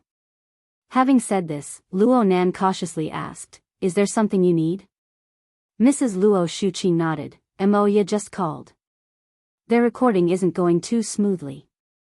They might not be able to finish in the morning, so they need to ask Roy Wen for leave. I just gave the school a call. Mo Peng, who was engrossed in eating his congee, suddenly raised his head, asked for leave. You approve? Mrs. Luo Shuqing raised her wrist to look at her watch. She said unhappily, "Eat your food. You're already up late. If you keep dawdling, you don't want to go to school, right?" Mo Peng had a face full of grief and indignation. He turned his head to look at Luo Nan, hoping to obtain a bit of sympathy. A bit of consolation would be fine, but Luo Nan acted as if he didn't see it. Luckily, as an elder, Luo Nan felt that the atmosphere was a bit delicate when these words were spoken. He swallowed his reprimand and was silent for 2 seconds before speaking. Acumen College has been affected by the aberration infection. They're currently combing through their files. They're probably preparing for a rainy day. They're doing research on the children of vagrant families and the like. Luo Nan was startled. Rui Wen isn't a vagrant. I know. But the procedures for her show that she is. So she needs to go through a few additional procedures and do an additional registration. That's discrimination. Luo Nan hadn't done anything yet when Mo Peng slammed the table. But soon, he buried his face into his rice bowl under his mother's stern gaze. Luo Nan also furrowed his brows.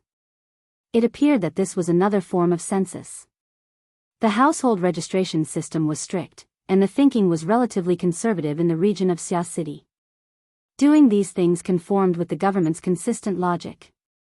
In fact, it was beneficial for the vast majority of people. But looking at it from another angle, there were many explanations. Whether it's discrimination or not, let's discuss the matter as it is before there are clear signs of it. Don't mess around. I looked at the registration form they sent over. The requirements for the procedures are quite strict, especially the procedures after returning to the city. They're quite strict. Mrs. Luo Shuqing sent Luo Nan a link to fill out the form. I've handled all of Rui Wen's procedures, but now that I think about it, there are a lot of things that were done through your relationship. There are some twists and turns here that other people can't handle. Since you won't be going far away for a few days, you should take care of these things. Hick. Okay. Luo Nan's feelings were a bit subtle. He had never been a young master who didn't do any chores. But his aunt had never used this sort of tone to arrange a task for him before. She had never arranged a task of this nature. Plus, she didn't arrange complicated tasks and tests like she did in the past. She was worried that the child would run into a wall outside. She didn't take the trouble to teach him the details step by step. The current situation seemed to confirm that Luo Nan must, or at least must, possess the ability to handle this task. Yes, it was just like the legendary workplace, the arrangement a boss made for his employees. Luo Nan suddenly discovered that in Mrs. Luo Shuqing's heart, this nephew of hers clearly had a change in status in the family. Especially when compared to the person next to him. What are you dilly-dallying for? Do you want me to ask for a leave of absence for your teacher? Mo Peng stomped his feet and walked away. Luo Nan would normally just bury his head in eating at this time. This was basically the case in the past. But today, his aunt still had a belly full of words to say, and it was still related to Rui Wen. This school year is about to end. You've already taken a leave of absence, so I won't say much. But I need to say a few words to Rui Wen. Luo Nan raised his head. What's up with Rui Wen? The final exams are only a few days away. I checked Rui Wen's class results. It's terrible. She practically scored full marks on the final exams, but she would be persuaded to repeat a year. Huh. On one hand, there's a problem with her studies. On the other hand, she's been skipping class far too often. Especially in the past month or so. Luo Nan subconsciously avoided his aunt's gaze. Only he, her older brother, knew the best why Rui Wen was skipping class. The young girl spent the vast majority of her time wandering within the misty maze, searching for suitable planar processing materials for Luo Nan. Only Rui Wen's special ability allowed her to come and go freely within the boundless maze. In comparison, Luo Nan's detection activities in the tree-hole space could only be considered as statistics on a macroscopic level. If he wanted to do it in detail, on one hand, he would consume too much computing power. On the other hand, he would be too close to the danger zone of the Sunwell Extreme Prison. It would be very easy for him to create another incident like the Daydream Nightmare. It was impossible for him to explain such a thing to his aunt, so he could only pretend to be an ostrich. Fortunately, Madame Luo Shuqing was also mentally prepared for her nephew's half-hearted approach, so she did not probe further. She only said, "I know that you have your own circle, and what you do are those so-called big things that are beyond common sense. I can't interfere in this aspect. No matter what, society is a big classroom. You'll more or less make some progress if you've been in it for a long time. You've made a lot of progress, I admit. The question is, where is Ruiwen?" Chapter 1109. What should he do about Ruiwen? Luo Nan flipped through Ruiwen's transcripts, the teacher evaluations, and a series of materials that included psychological research and judgment. The teaching work of Acumen College was quite excellent. The relevant materials and evaluations were quite solid and reliable. And the more reliable they were, the clearer the problems highlighted above became. Taciturn, unsociable, erratic, often absent-minded, excessively cold and heartless. In the eyes of these teachers, Ruiwen was undoubtedly a problematic young girl. She was a poor student who would find it hard to complete her studies normally. The only good thing about her was that she wouldn't cause trouble for others. But this way, the problems on the psychological level would become more and more serious. Oh, the problems definitely exist. But they might not be to the extent described above. Luo Nan thought for a bit and then he gave his aunt some peace of mind. Ruiwen is still a bit alienated from the school environment. The teachers are only looking at her appearance. They don't know Ruiwen's actual situation. But we have a plan in our hearts. Mrs. Luo Shuqing shot him a glance. You have a plan? Of course. You see, Ruiwen is a very special person. Even if you include all of her experiences in the underground fighting arena, it would still only be a trifling 3 years of time. A normally developing child, at the age of 3, wouldn't even be able to speak clearly. Ruiwen's current reserved and silent appearance is already quite amazing. Of course, this should have a lot to do with her missing memories. Luo Nan had seriously considered Ruiwen's situation before. He was relatively optimistic. Her current problems are largely due to her previous amnesia. Her effective memories exist for far too little time. It's so little that she doesn't even have enough time to form a complete personality. But how old is she right now? 12 or 13? Maybe even 8 or 9? There's still a lot of time in the future. As long as we give her a complete, warm family, if 1 year isn't enough, then 5 years. If 5 years isn't enough, then 10 years. Sooner or later, everything will be enriched. Mrs. Luo Shuqing stared at him. You're quite confident. Luo Nan spread his hands. In the end, Ruiwen was different from other people. Even if she scored a 0 in every subject, she would certainly become an influential figure in this world in the foreseeable future. That's right. Just based on Ruiwen's talent and strength, Luo Nan had already marked out her lower limit. As for her upper limit, Ruiwen was still unable to see it clearly. In short, she was absolutely not bad. The problem now was how to explain it to his aunt. His aunt certainly had a bit of mental preparation right now, but Luo Nan couldn't rashly say that those kids whose grades surpassed Ruiwen were nothing more than clay chickens and pottery dogs in the eyes of this little girl. They wouldn't be able to catch up even if they rode a spaceship in the future. Such a statement was too stupid. Luo Nan could only adopt a delaying tactic. He chuckled and flattered, I have confidence in our family's environment. Just like me, a naturally awkward fellow. Isn't it pretty good now? I can't believe you still know. Of course I know. In Ruiwen's current situation, one is time, and the other is communication. We can only take our time. As for communication, it'll be better if we have a few friends of the same age or companions in the circle. In our circle, Ruiwen is the group's pet. Everyone loves her very much. She doesn't usually speak much at home, mainly because the age gap is too big. There's a generation gap. These kinds of words were obviously asking for a beating.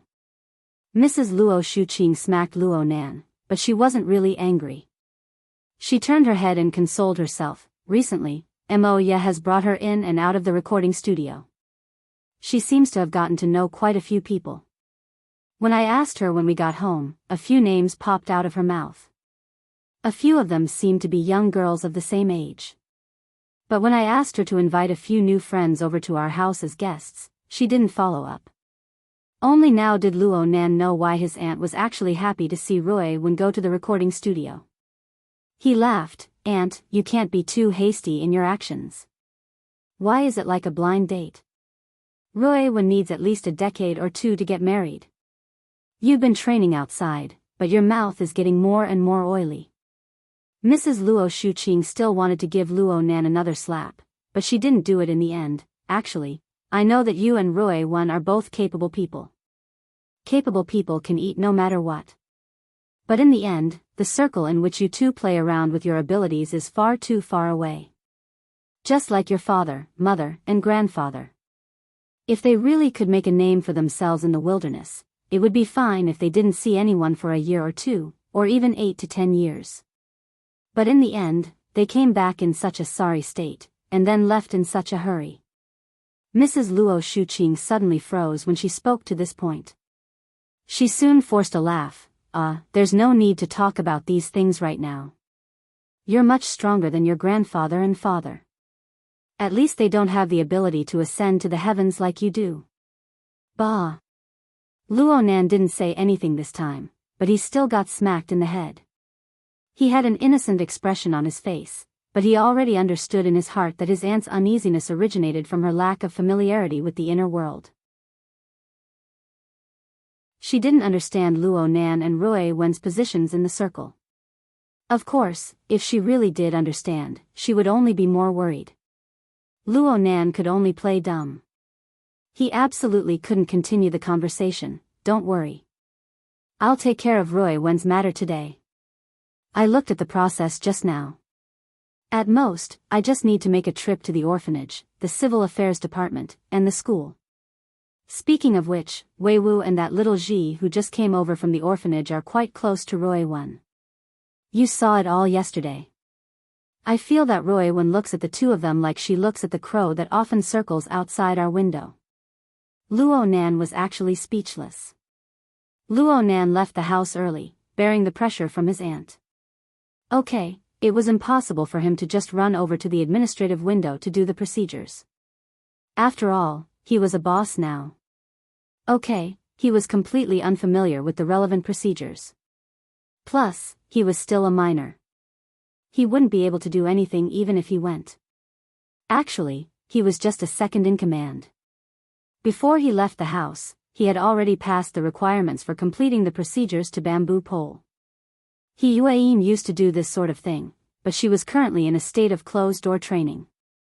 It wasn't good to disturb her, so Bamboo Pole, the newly recruited high-ranking employee, could temporarily perform the duties of a secretary. Luo Nan didn't really want to be a hands-off shopkeeper. He just didn't want to mess around blindly. Right now, he and Bamboo Pole did a more detailed division of labor. I just asked. This procedure requires the personal signature and authentication of the person in charge of the orphanage who originally handled the adoption procedures. Boss, you're fast. Go get a copy from Dean Wan. I'm not that fast. In short, I'll be fast. I'll prepare some other things on my side.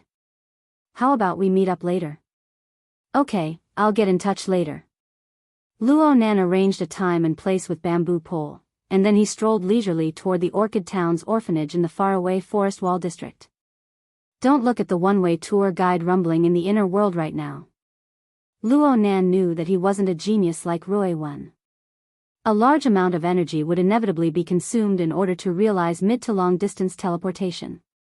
It would also cause a large commotion. It wasn't that he couldn't do it, it was just that it wasn't necessary in his daily life. Especially in the domain of Xia City, where President Ouyang's psychic wave network covered the entire city. In a certain sense, this was the extension of his extraordinary domain. President Ouyang probably wouldn't mind if Luo Nan were to teleport here, but the pressure on the psychic wave network would be too great. Not to mention that he would be alarmed 3 times a day. He was afraid that the personnel on duty would become numb to it. If something really did happen later, he might have to reenact the stupid show of The Boy Who Cried Wolf. Luo Nan only had one option left if he didn't borrow the centipede, public transport, or any other traditional means of transportation at this time. Run. At first, Luo Nan's walking speed was about the same as a normal young man's. Once he left the community and reached the streets, his speed grew faster and faster. This speed wasn't just simply running. In fact, in the eyes of other passers-by, Luo Nan was clearly a student, yet he was strolling leisurely. He was a young man with nothing to do. At least, this was how Luo Nan appeared in their eyes. But once their attention was diverted, they would form a blind spot.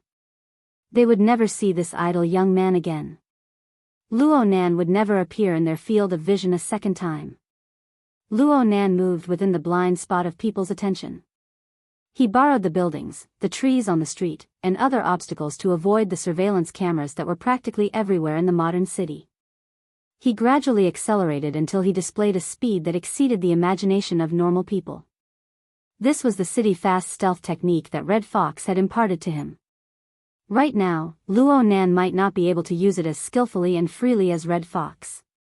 But through his incomparable perceptual ability, he could display a nearly prophetic judgment ability in such a complex environment.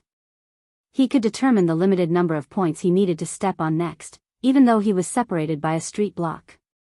From the edge of the building that was several hundred meters tall to the center of the street that was surging with people.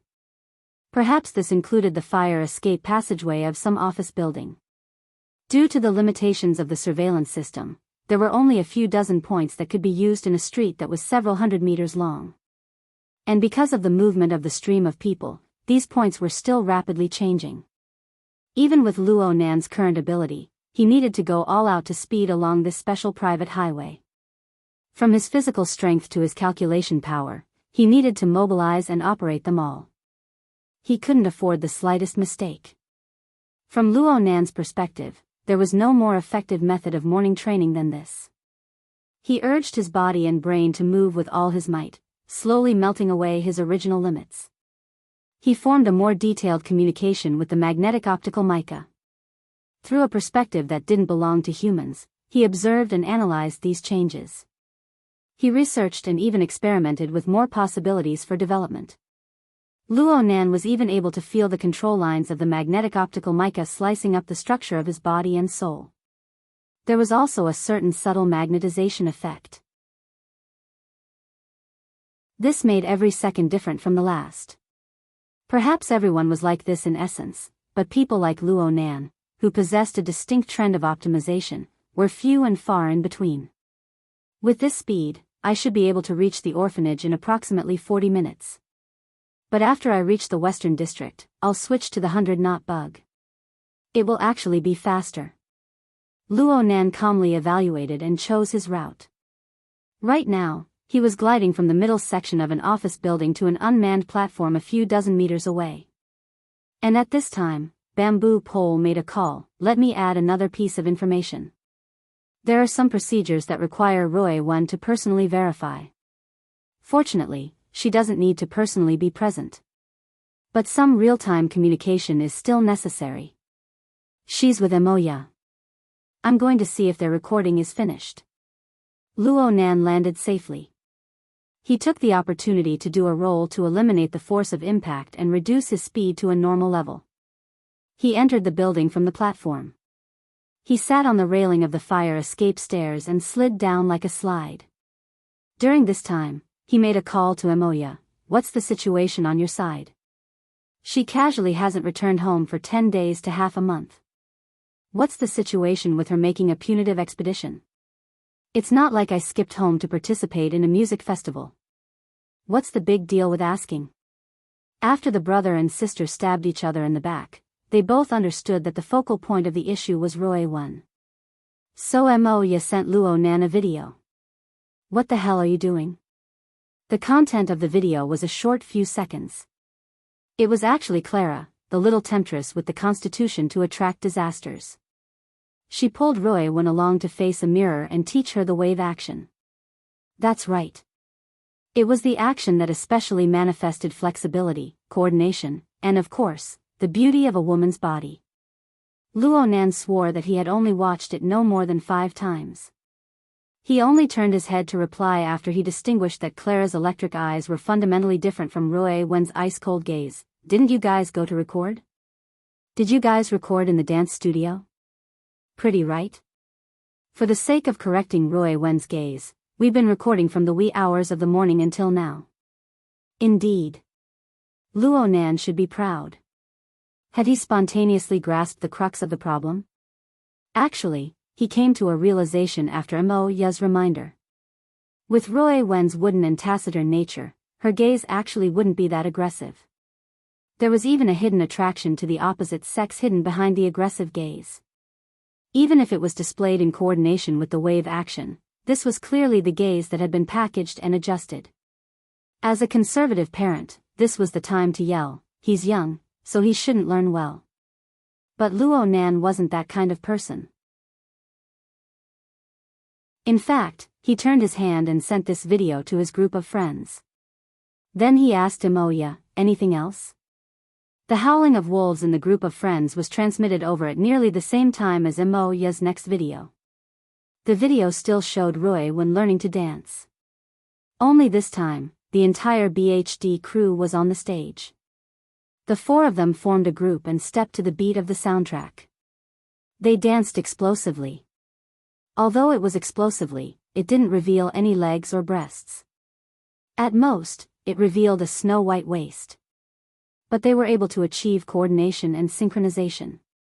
It was crisp and efficient. It was truly pleasing to the eye. How's it? Amazing. Luo Nan really admired her. Rui Wen lightly stepped to the beat and played the guitar. This was already the pinnacle of her external performance that Luo Nan could imagine. Luo Nan didn't even dare to think of this before he saw it with his own eyes. It's like that, right? Something like that. Does it feel out of place? Nope. It's pretty good.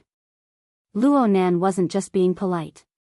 Rui Wen's dance was secondary. Her body's flexibility and coordination was something that the 3 girls of BHD were professional idols. Even if they were multiplied by 10, they still wouldn't be able to compare. There really wasn't any difficulty in coordinating this sort of simple singing and dancing. What made Luo Nan, who was familiar with Rui Wen's temperament, feel particularly amazed was her expressive ability. Even though Rui Wen's face was ice cold and not a single fluctuation could be seen, the expression in her eyes as she danced was the same as when she was practicing her dance in front of the mirror. Her eyes revealed a sharp offensive nature. It was very easy to associate her fiery and explosive dance with an allure of danger. Is she putting on a show? Luo Nan didn't just send these words to Mo Ya. He also sent them to his group of friends.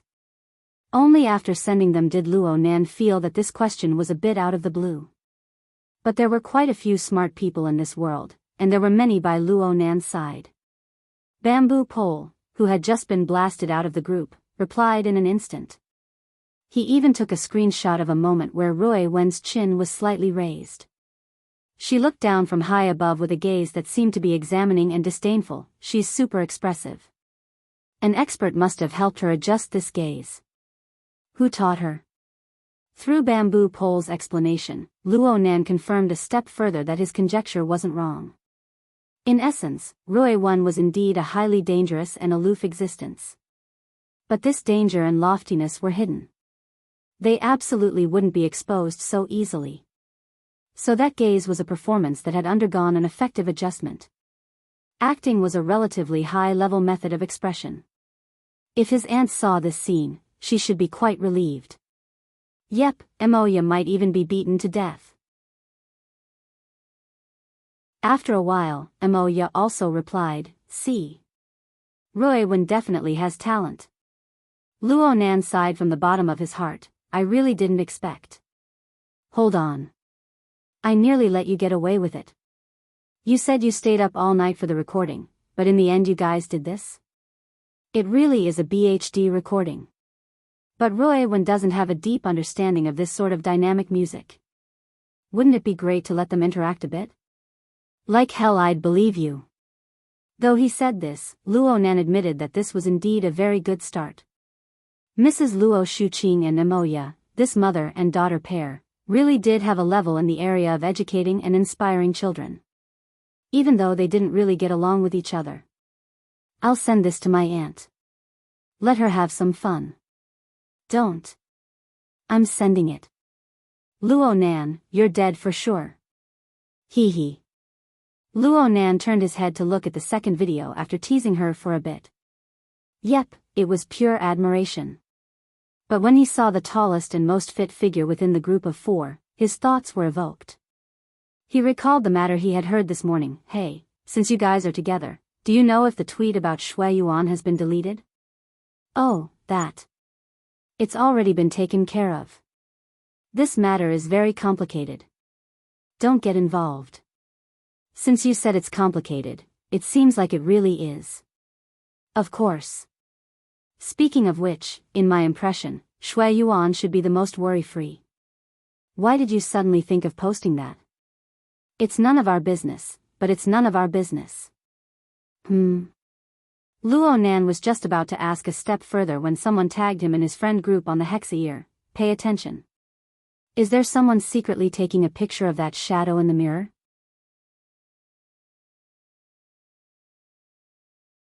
Chapter 11:10.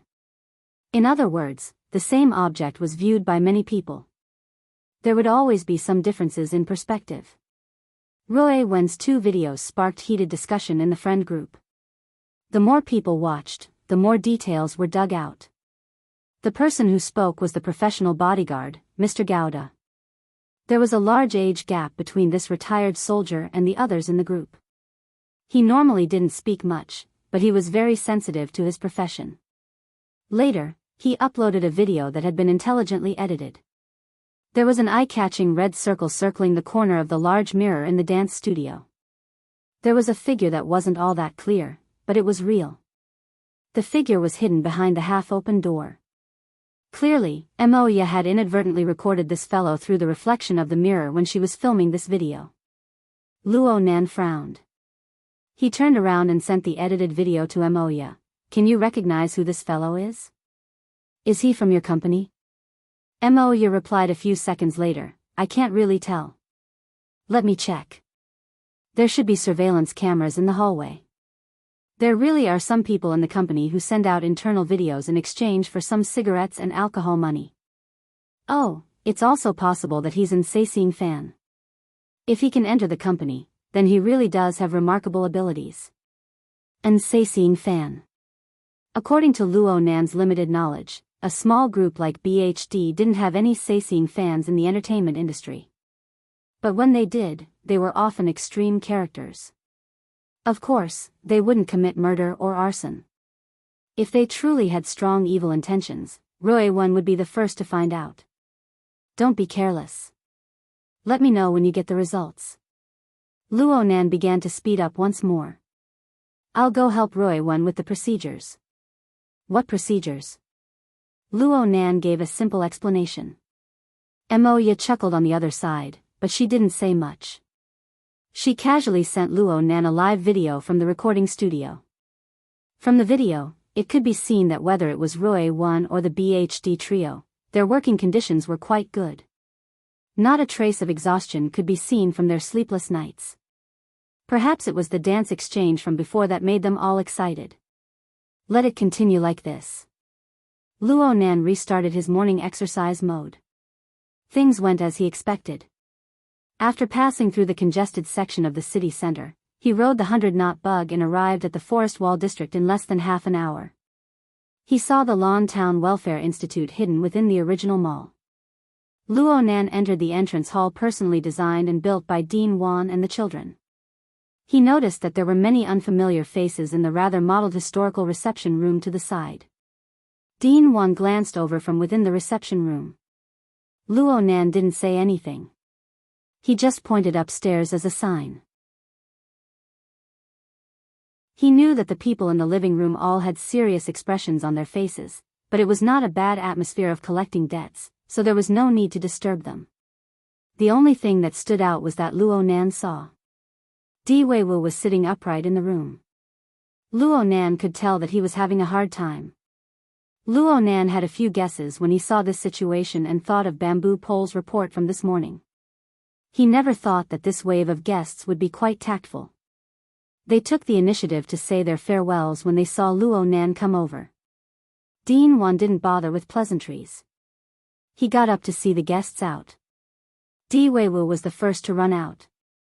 He was so excited that he couldn't stop himself. He crashed into Luo Nan's arms. "Brother Nan, you must have skipped class." Luo, you are. You are. Di Weiwu wailed, "There are 2 more months. My life is going to be distorted. Take a look at Jia. I think he's a good role model." In fact, the vast majority of people yearn for that kind of educational opportunity. It's the vast majority of parents. Di Weiwu's unreasonable pestering amused quite a few people, including the departing guests. Dean Wan just nodded to Luo Nan. "You came a bit earlier than I expected. I just came to see if you signed it. If you're done, I'll just take it and leave. The hard copy is ready. But it looks like it needs to be verified online." "Wait a moment." "Okay. You do what you need to do. I'll give this kid Weiwu a lesson first." There was nothing wrong with this conversation, but the guests who were about to leave were a bit more sensitive. Someone asked, "Online signature? Do you need to go through the vagrant adoption procedures?" A relatively young woman stopped and revealed a smile to Luo Nan, "Classmate. You came by yourself to get the procedures? You're so amazing. Are you also a vagrant?" It had been a long time since someone had spoken to Luo Nan like this. The corners of his eyes twitched subconsciously. Yes, it must be because of his voice-changing period. Also, his chin had begun to grow a bit of a beard over the past few days. His face still looked too tender. Luo Nan had a good temper. He just laughed and shook his head, "I'm not." Then, he led Di Weiwu upstairs. The little fellow was pulled away, but he still turned his head to back up the conversation. "Brother Nan isn't a vagrant, but he takes good care of me." The woman didn't stop him. She just turned her head to speak to Dean Wan. "Mr. Dean, we aren't forcing the hospital to do anything. We just hope that everyone can assist us and do some thoughtful work. We want a child like Weiwu to get online and find his family. He won't have any regrets in life. We will also pay great attention to the privacy of the relevant personnel." "What's online?" Luo Nan had some doubts in his mind. He asked Di Weiwu, but he was afraid that the little fellow wouldn't be able to explain it clearly.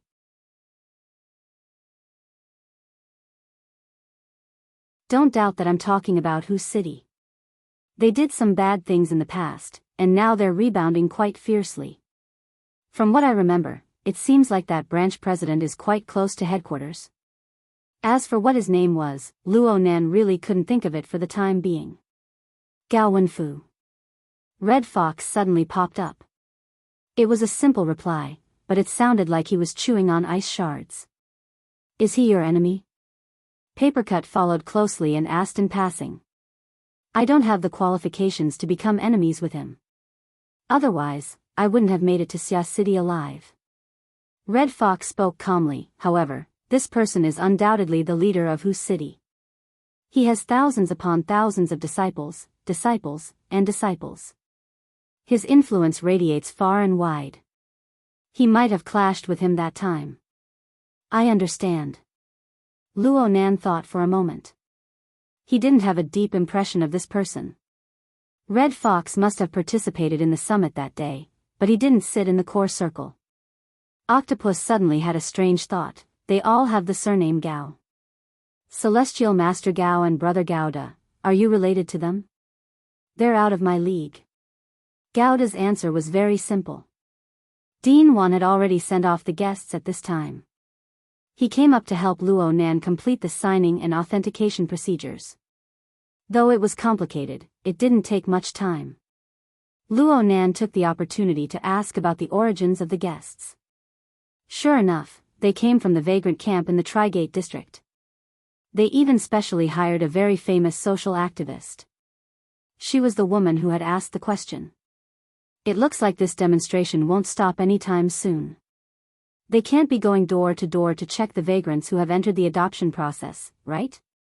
Dean Wan shook his head. Right now, they hope to establish contact with the vagrants on this channel through various welfare homes. It can only be said to be a request. Their attitude is okay. It's also possible that the minor vagrant children aren't the main focus of this activity. Is it because the majority of the missing are adults? Dean Wan nodded silently. Luo Nan let out a breath and didn't say anything more. Though the current vagrant demonstration and other events were equivalent to adding chaos to Luo Nan's global census from a certain perspective, Luo Nan didn't care about this. He wasn't the instigator of the chaos. People who were worried about the chaos often doubted their ability to uncover the truth. Luo Nan was very confident in himself. Thank you, Dean Wan. I'm going to continue with the procedures. Wait a moment. Huh? Dean Wan stopped Luo Nan. He took out a ball-shaped object from his pocket and handed it over. This little toy was a bit like the incense basket used in ancient times for incense. It was perfectly round and its surface was a hollow structure.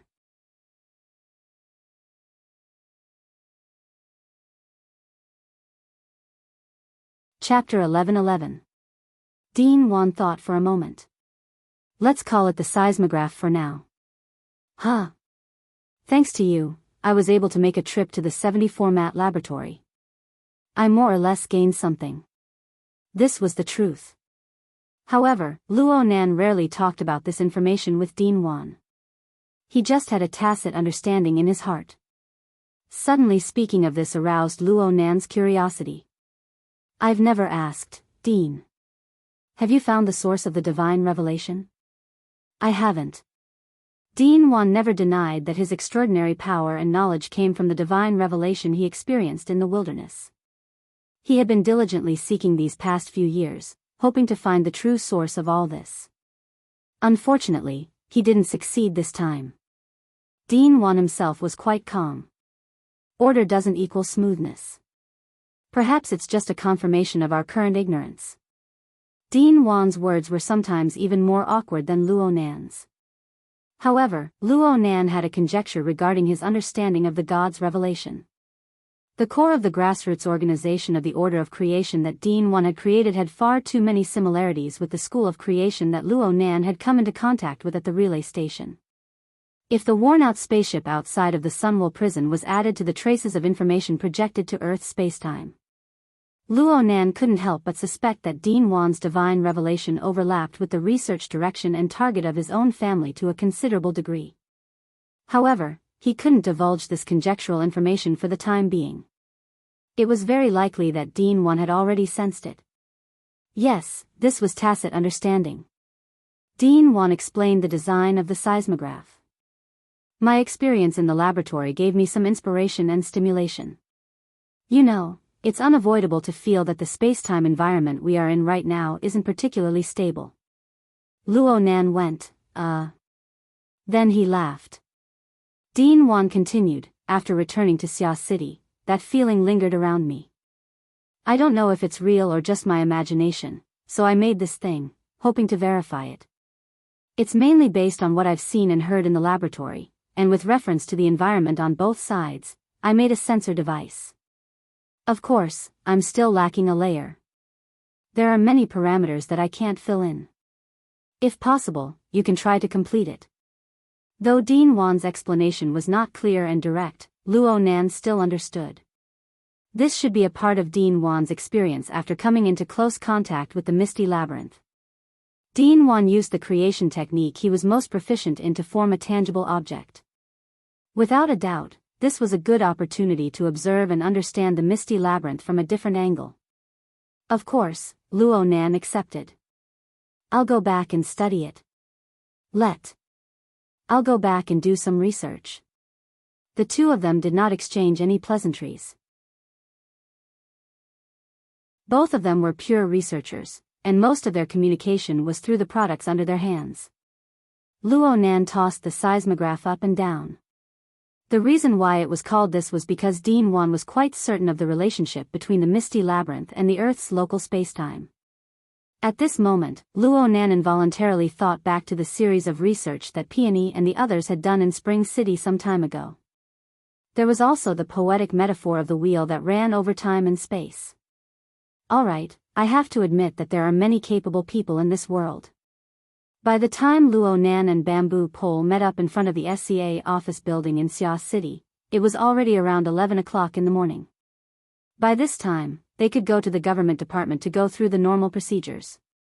They could find a restaurant outside to get ready, eat their fill, and come back in the afternoon. Of course, Luo Nan didn't need to do this.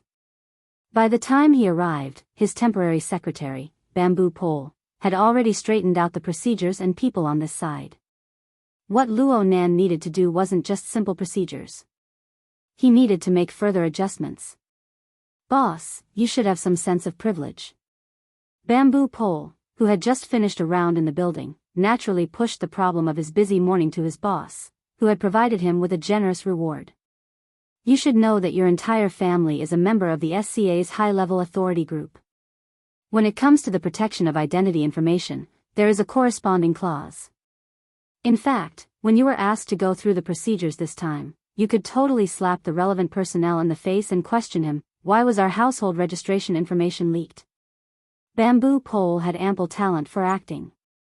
He really did have the appearance of a hedonistic young master. Luo Nan laughed when he saw this. It was the SCA official who accompanied Bamboo Pole and waited for Luo Nan's arrival.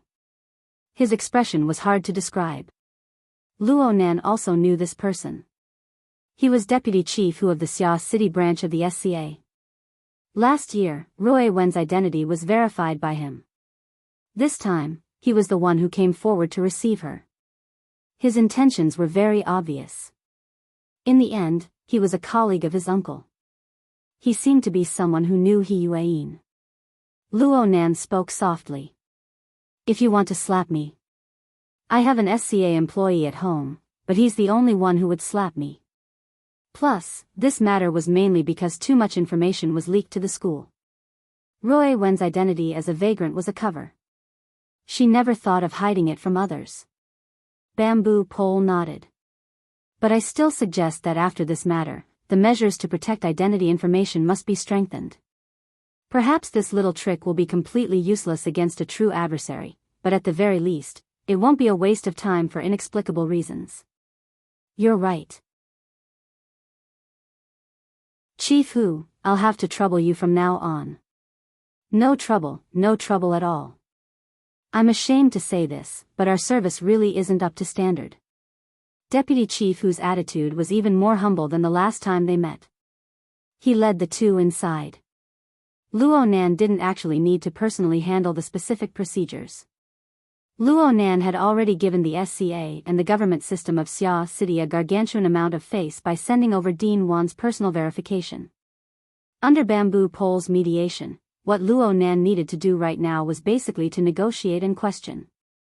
Of course, neither Luo Nan nor Bamboo Pole paid much attention to it. They changed the subject on the way. I made a little discovery just now. It's related to our cute beautiful housekeeper, Miss Shui Yuan. Didn't you mention something about the game network? I just went up to do a bit of research. She's up there. So she's a vagrant. Luo Nan immediately had a guess. Moya had said something in the morning about being confused when one is involved. Bamboo Pole nodded. She's not just a vagrant. She's quite a senior in the game network. What I'm trying to say is that she was already registered on this website before it became famous. She probably just left the circle. Is she a member of the exchange? That's not it. I also did a bit of research. Miss Shui Yuan is a relatively rare city migrant. She followed her adoptive parents from Hu City to Xia City when she was 8 years old. It's been 10 years since then. She had been adopted into this adoptive family for no more than 3 months before that. It was also not long after Hu City released the Vagrant Relocation Act. She was one of the first vagrant descendants to be adopted. Due to the fact that the procedures weren't complete back then and the fact that she was moving across the city, her vagrant identity was never revealed until now. It sounds quite complicated. It's just that it was complicated back then. Bamboo Pole spread his hands. Actually, the reason I'm telling you this is because if I can dig up her background, then others can too. Actually, I just casually looked up some information when I was drinking coffee in Chief Hu's room. I didn't even use any technical methods. Huh. See. Shui Yuan's vagrant identity isn't exposed. Once exposed, the trouble will definitely escalate.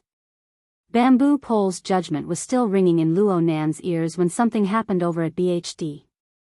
And the funny thing was that Luo Nan didn't find out about this from Mo Ya or Roy Wen. Instead, he found out about this from a hot topic on social media. A short video spread across many popular social media platforms in Xia City. It quickly became popular and eventually activated Bamboo Pole's network sniffing and capturing mechanism, allowing the video to enter his database. Soon, the two people in charge of the Xia City branch of the SCA were left dumbstruck by the sudden explosion of the video. The place where the video was taken should be the office building where Ming Tang Culture was located, and the person filming it was most likely a paparazzi reporter. The reason they said so was because they had no idea where they got the news from.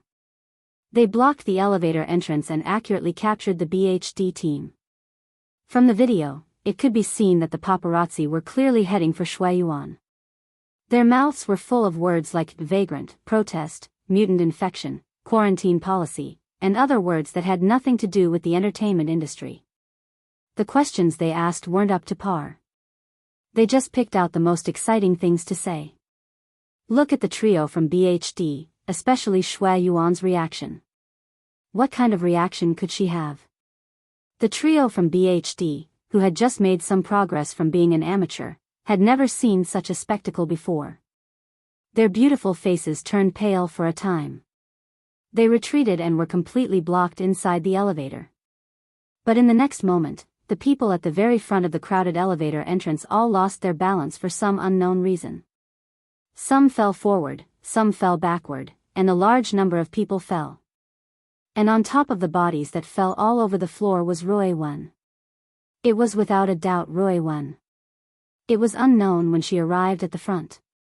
She was the first one to break through the crowd from the elevator. She crossed the chaotic area on the ground and led the trio from BHD, as well as Mo Ya and the others, to quickly break through the encirclement. No, it wasn't accurate to say that they broke through the encirclement. They simply swaggered off. What's going on? Luo Nan was a bit stupefied. No wonder the internet was exploding. When celebrities from all walks of life were interviewed, all sorts of dark histories emerged one after another. But most of the time, there were filters, inappropriate statements, covert insults, and so on. It was truly unheard of for someone to overturn more than 10 people at once and swagger off like that. If it was a bodyguard, then it would have been fine to rely on brute force to commit murder. But the one who made a move in that instant was a little girl who looked to be a few years younger than the trio from BHD. What's going on? Luo Nan found Mo Ya's number and called her. He actually couldn't get through twice in a row. When he finally got through with great difficulty, he was showered with these words. It's the ones you've seen on the internet. They're cool, right? Mo Ya was clearly still in a state of excitement. If these words get passed to the reporters, you'll be an instigator. It's not that serious. We were just defending ourselves. Luo Nan learned more information from Mo Ya's mouth. The reporters that had surged over were fine. They looked like a surging crowd with an extraordinary aura. But in reality, there were only 2 or 3 reporters with interview permits, and they were all from unrated tabloids. If this was the case, then the agent who had been following them from the side was completely capable of controlling the situation. But Luo Nan never expected that these paparazzi reporters had actually been summoned by some anti-fans. That's right. A good portion of the people who had tried to rush into the elevator were of this status. Especially when there was an extremist mixed in. An unknown liquid mixed with paint was found on his body. There were also blades and the like. This solved one of Luo Nan's doubts. No wonder Roy Wen took the initiative to make a move. It was said that this person was originally a fanatical fan of Shui Yuan, but at the same time, he was also an extreme anti-vagrant member. Shui Yuan's registration on Youlian clearly pricked his paranoid and fragile nerves. He gathered with other anti-fans and summoned paparazzi to set up this trap. It couldn't be said that he was completely brainless, but this method of doing things was really hard to evaluate. Luo Nan didn't feel like wasting even a second on this kind of person. He was more concerned about the aftermath of this matter. There were far too many people involved in this matter. Roy 1, Emoya, and the trio from BHD all appeared on camera in this matter. And from the perspective of the people in the entertainment circle, this sort of sharp rise in negative popularity was absolutely not a good thing. Luo Nan and Bamboo Pole glanced at each other. Bamboo Pole had just walked through Luo Nan's online information database. Bamboo Pole turned to reveal a serious expression. A dam of 1,000 miles can collapse because of an ant's nest. Without a good beginning, the entire matter is destined to be utterly terrible. Look, this is the trouble caused by you people letting the high-level privileges go unused. Luo Nan shook his head and directly got up. You guys talk. I'm going to take a few calls. This short video began to ferment in Luo Nan's circle of friends and relatives in the time it took to make a few phone calls. Many people, including Luo Nan's aunt and uncle, called to inquire about the situation. There were even more calls from Emoya. There was no need for a professional like Bamboo Pole to make a move in the group of friends. Information regarding this matter came from various social media and various other online platforms. All of them were gathered in an endless stream. The focus of the matter had clearly shifted. The attention of the masses of netizens didn't have the patience to investigate the complicated background. Who was Shui Yuan from the BHD group? Why did they dare to do such a thing? Why did they do such a thing? It would be hard to get any results without waiting for a few days. The true focus came directly from the video. Who was that young woman who overthrew the reporter and swaggered off?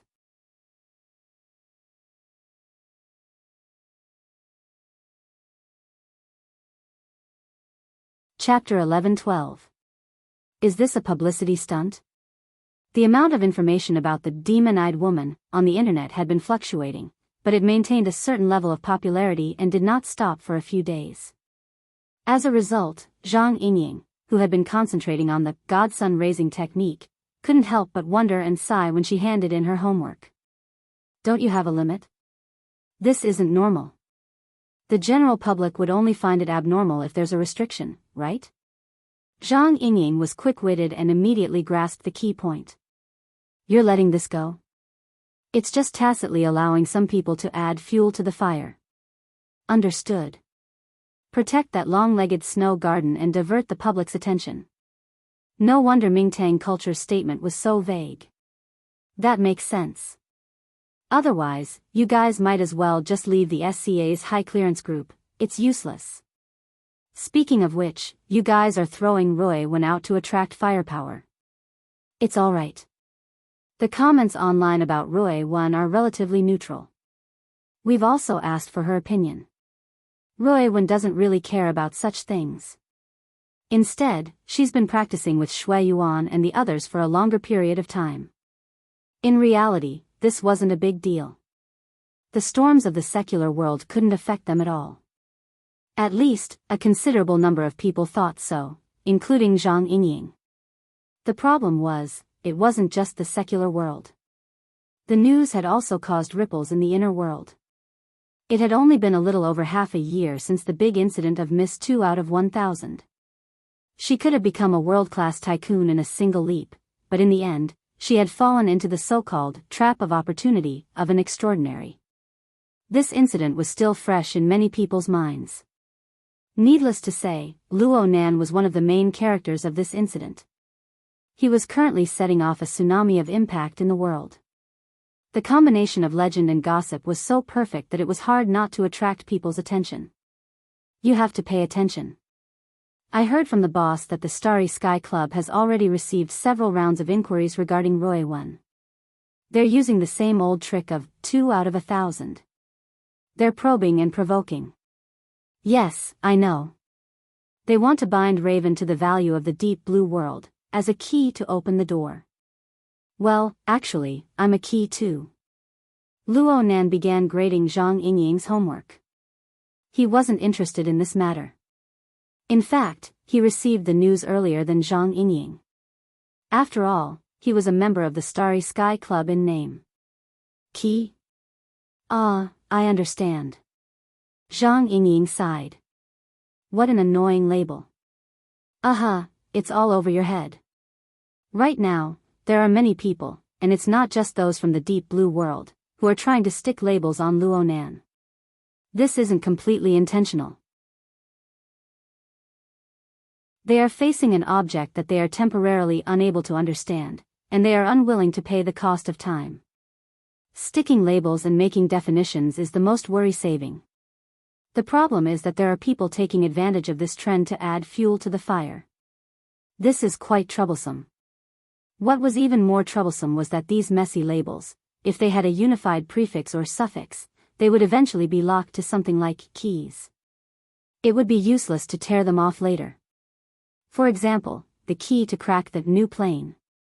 The key to breaking the source of the mutated infection. It could even be the key to unraveling the secrets of the deep blue world. The key to unlocking the limits of human evolution. Of course, it was also entirely possible that it was the key to opening Pandora's box, the key to breaking the current order of human society, and so on. In short, they were all keys. Luo Nan had been in a special position ever since the Pacific Ocean Summit. He was the crux of everything, but he was also the key to everything. At least this was the impression he gave others. Even though he intentionally slowed down the progress of the global census to buy a certain amount of buffer time, he was unable to stop the flow of people's thoughts. Speaking of which, is it really that important to distinguish the source of the mutated infection and the extraordinary power? Is it that important? Zhang Yingying left a message on the private chat interface. That depends on whether or not someone is concealing something. How complicated. I thought we never needed to think about this aspect. Zhang Yingying's sorrow was not unique to her. At this stage, the spirit of the summit conference had already spread widely in the inner world circles. Even though the possibility of everyone suffering from the mutated infection was extremely small after the awakening of their extraordinary powers, people still needed to pay attention to this important development at all times. Whether it was the source of radiation or the trend line, these concepts seemed understandable, but they were complex and unfathomable. They all announced that the world they lived in was undergoing rapid changes. They needed to work hard to adapt. However, a considerable portion of people still followed the trend and advanced. If we don't do well, we'll become the enemy of the entire world. Think on the bright side. The entire world might be convinced. There are far too many inconceivable things on Earth. There's no need to talk about it in the universe. Let's talk about what's happening right now. Who would have thought that you, Sister Yingying, would walk the path of a breeder and never return? Protruding. I'm praising you. Luo Nan's attitude was very sincere. This was because the homework Zhang Yingying had handed in, or more accurately, the dumb sand breeding diary, was getting better and better.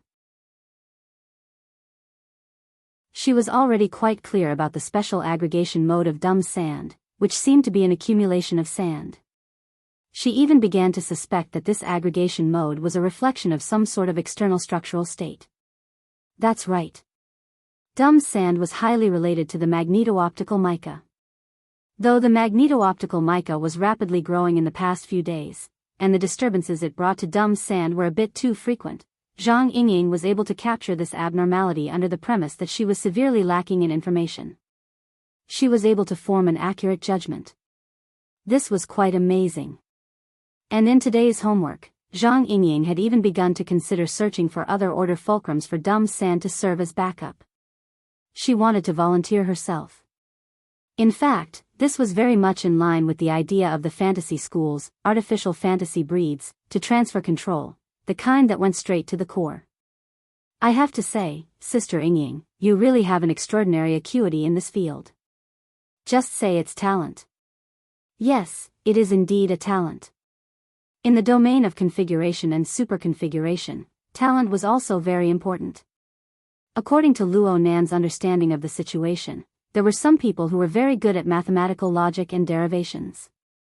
There were some people who were able to use super strong insight to point out the specific structure and space-time distribution in an instant. Luo Nan could barely be considered as the second type. This was under the premise that he possessed a powerful mental sensing ability, and he had the endless space-time configuration fragments within the misty labyrinth as a reference.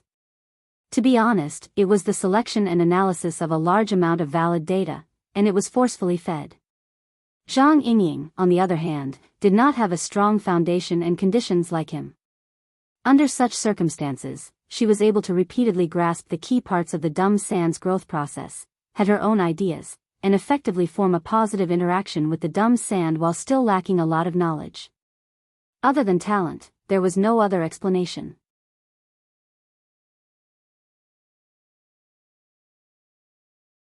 Chapter 11-13. Forgive Luo Nan for being biased.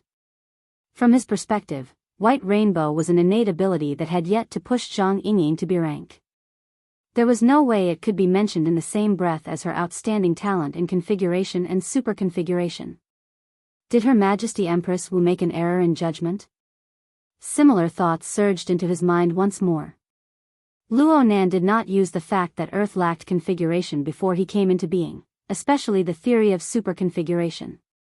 From his perspective, this shouldn't be a problem for Her Majesty Empress Wu. Forget it.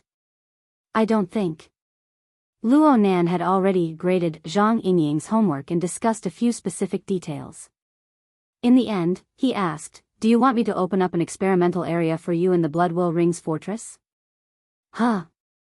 I see that you've already begun to consider the problem of a simple configuration systematic aggregation, but you don't dare to perform overly extreme experiments on dumb sand. Then you'll need to find another suitable target.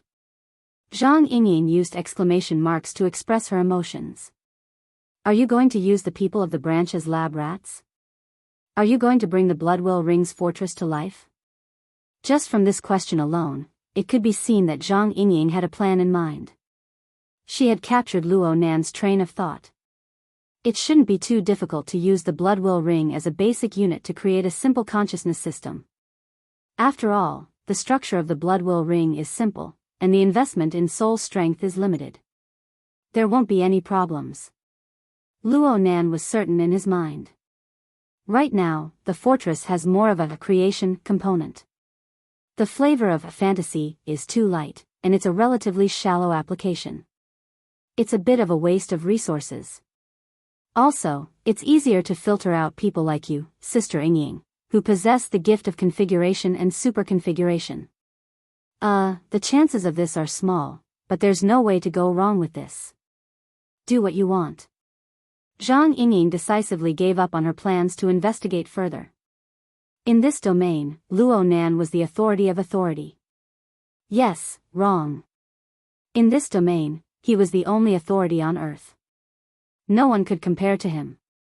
She would just do whatever Luo Nan said. Then I'll start making preparations. Luo Yanwei, tell President Ouyang, Gao Tianshi, and the others. They've been very tight these past few days. I don't want them to treat me as a spy because of a miscommunication.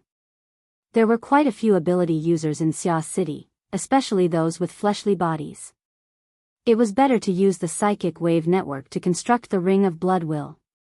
Recently, the branch had been researching the connection between the psychic wave network and the Ring of Bloodwill. Luo Nan responded with a grunt, then he asked curiously, President Ouyang, why are you so nervous? You don't know? Mo La, who came over to visit his family, has been going in and out of the psychic wave network. He seems to be doing some tests. With such a top-notch assassin beside you, no one would have a good time, right? Can't we just chase her away? The problem is that President Ouyang also wants to take this opportunity to improve the infrastructure of the psychic wave network and upgrade it. That's up to you. Speaking of which, you really don't take it seriously. Luo Nan replied with a puzzled emoji. Don't think that just because you brought out the name of a global census, others will look at the whole world like you. That Imola and many others might think that you are trying to divert the attention. Now, if you stop at any place for too long, someone might suspect that there's something wrong with that place. There's already a rumor outside. You're talking about the new plane, right? I don't care what other people think. Besides, their thoughts can't be wrong. Sigma degree, retract. Retract. Retract the information. Didn't you see the research results of Professor Wu Zunliang and Peony's team? Huh. I can't say that their research has touched upon the essence, but I rather approve of the general trends and phenomena. Pure research is really great. If the matters of the world could be dissected and solved in this way, then it would be super simple and super blissful. Bullshit. Don't be so sour. For the sake of doing research, this sister's hair is falling one by one. Zhang Yingying directly used voice to complain. Reclamation seems like something that happened in my previous life. The so-called reclamation was playing the 10 days in the wilderness game. For a heavy player like Zhang Yingying, this was quite hurtful. Luo Nan said in passing, I'm really going to reclaim the wilderness tomorrow. When I come back, everyone can go to Frost River Reality and relax. Isn't the expansion pack coming out soon? Huh. Zhang Yingying quickly came to a realization. You're going to the wilderness? For what? To sweep a grave. In the blink of an eye, it was close to the weekend. According to Luo Nan's plan, he was preparing to go to his mother's burial ground in the wilderness on his solar birthday, the day of his mother's death. This was something he had been brooding over ever since he became sensible. He really didn't have the ability or the conditions before, but now he absolutely couldn't miss this opportunity. According to Luo Nan's plan, his schedule would quickly become packed after sweeping the grave. Whether it was the global census or some other work, they would all take up a large amount of his time. Before this, he felt that he should communicate with Roy Wen. Okay, it was his aunt who pulled him by the ear. She wanted him to care about the mental health of his little sister, who was at the heart of the struggle. It was obvious that Roy Wen had been excessively cold and calm these past few days. This made his aunt more and more unable to grasp the little girl's thoughts. Frankly speaking, Luo Nan didn't really understand. So, after grading Zhang Yingying's homework, Luo Nan turned around and went to Roy Wen's room, the small room at the end of the corridor. Roy Wen, I'm coming in. Everyone's sensory abilities were extraordinary. This greeting was just out of courtesy. Luo Nan directly pushed open the door and entered as he spoke. Though it was already night, the lights in the room weren't turned on. Roy Wen was used to the silence of the dark. Normally, when she was at home, she would just stare blankly in the corner of her room. Right now, this sort of time was becoming less and less frequent. This was because the majority of her energy was placed on exploring the misty maze. Roy Wen's gaze fell upon Luo Nan's body the moment he entered the room. It was like a corner of the starry sky under the serene curtain of the sky, seemingly dark yet bright. After a brief pause, a faint blue light replaced the room. It was the light of the virtual work area. Today I've discovered something. Huh? Luo Nan discovered very awkwardly that it would be very difficult for him and Roy Wen to have a heart-to-heart talk to continue. The reason was none other than that Roy Wen wouldn't pour her heart out to him. Comparatively speaking, Ink and Jerry were both a bit stronger than him.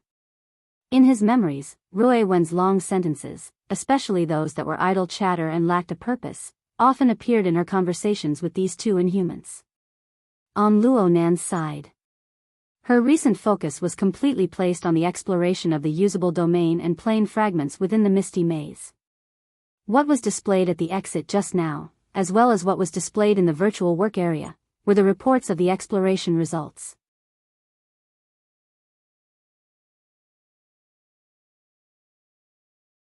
Chapter 11:14. I didn't come here to ask about the progress. Luo Nan really wanted to say this to Roy Wen, but doing so would be too deliberate. It would make the following exchanges more difficult. He could only grin. What did you discover? Fragments that might be suitable. Ruowen was probably the person in this world who understood Luo Nan's pseudo-plane plan the best. She didn't care about the practicality and feasibility of this plan. She just kept her head down in the mist maze, searching for the most suitable large-scale plane or domain fragment for Luo Nan to transform.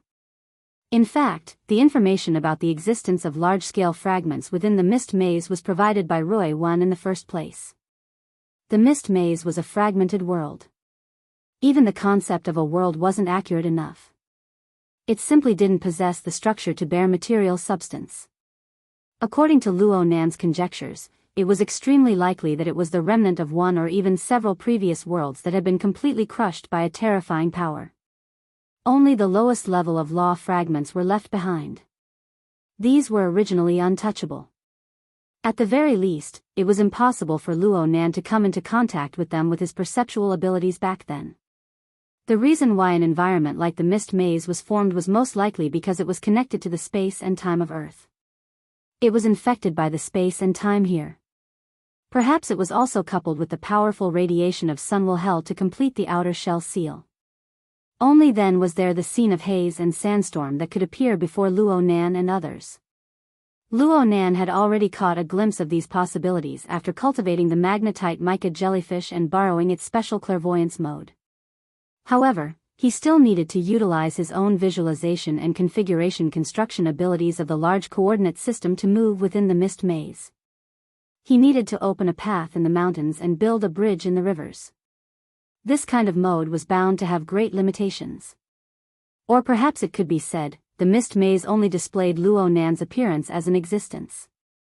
When he tried to construct a fulcrum for his existence, he had already formed a permanent change in the mist maze. This was a bit similar to the predicament other ability users faced when facing the storm of the Abyss region. Only Ruowen, with her inconceivable talent of body and soul fusion, could transform into a similar form of existence. She could travel relatively freely in the misty maze, and she could even capture the relatively complete spacetime signals within, resonating with the overlapping and distorted waves. If the compatibility was high, it was even possible to teleport to the other side. Generally speaking, fragments that were able to emit and retain a relatively complete signal in a highly complex and chaotic region were all fragments of a larger scale. Ruowen had followed this train of thought to explore the depths of the mist labyrinth, and the results were basically in line with her guesses. Luo Nan would occasionally be able to capture this sort of signal within the tree-hole space that he had constructed himself. But he blushed with shame. The precision of his probing was far inferior to Ruowen's natural talent. Therefore, the main force of exploration at this stage could only be Ruowen.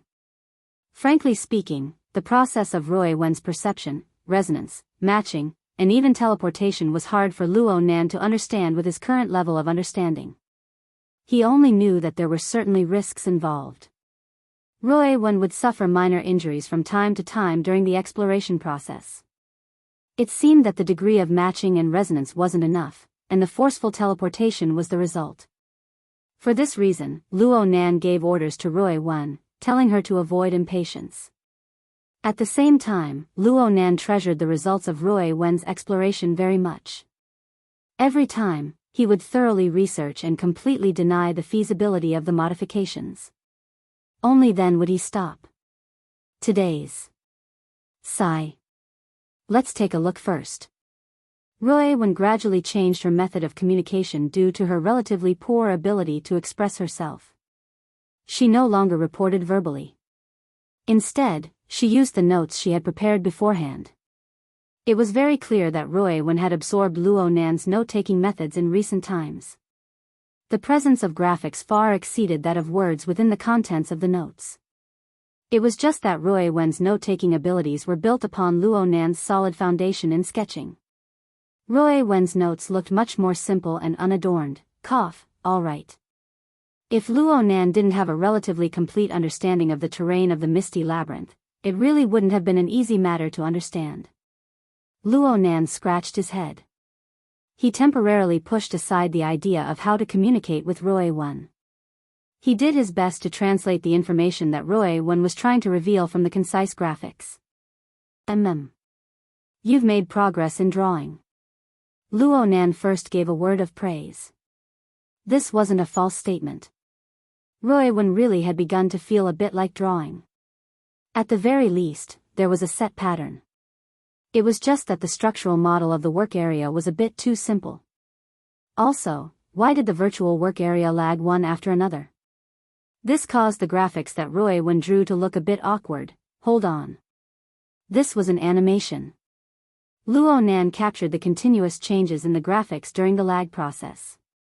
He was actually a bit pleasantly surprised for a time. It was rare for Roy Wen to ponder over some other ideas. Her train of thought was clearly becoming more and more lively. But then he was puzzled. It must be said that the drawing software that Roy Wen used did indeed have an intelligent animation function. It could automatically complete an animation trajectory after a limited set of settings. But it wasn't professional enough. It was fine if it was used for a normal business demonstration, but it didn't seem to fit well with this sort of schematic diagram. But no matter how unsuitable it was, it shouldn't have lagged, right? Could it be that the enterprise-level computing chip he bought for Roy Wen was a defective product? Luo Nan was now an engineer with professional insight after going through Worker Zhai's long-term tutoring. His first thought was to cut out from the page and prepare to look at the bottom level. Huh? Luo Nan blinked. All of this wasn't important. The page that appeared wasn't the simple desktop that he expected. Instead, it was unexpectedly garish. It was clearly the UI of some social media.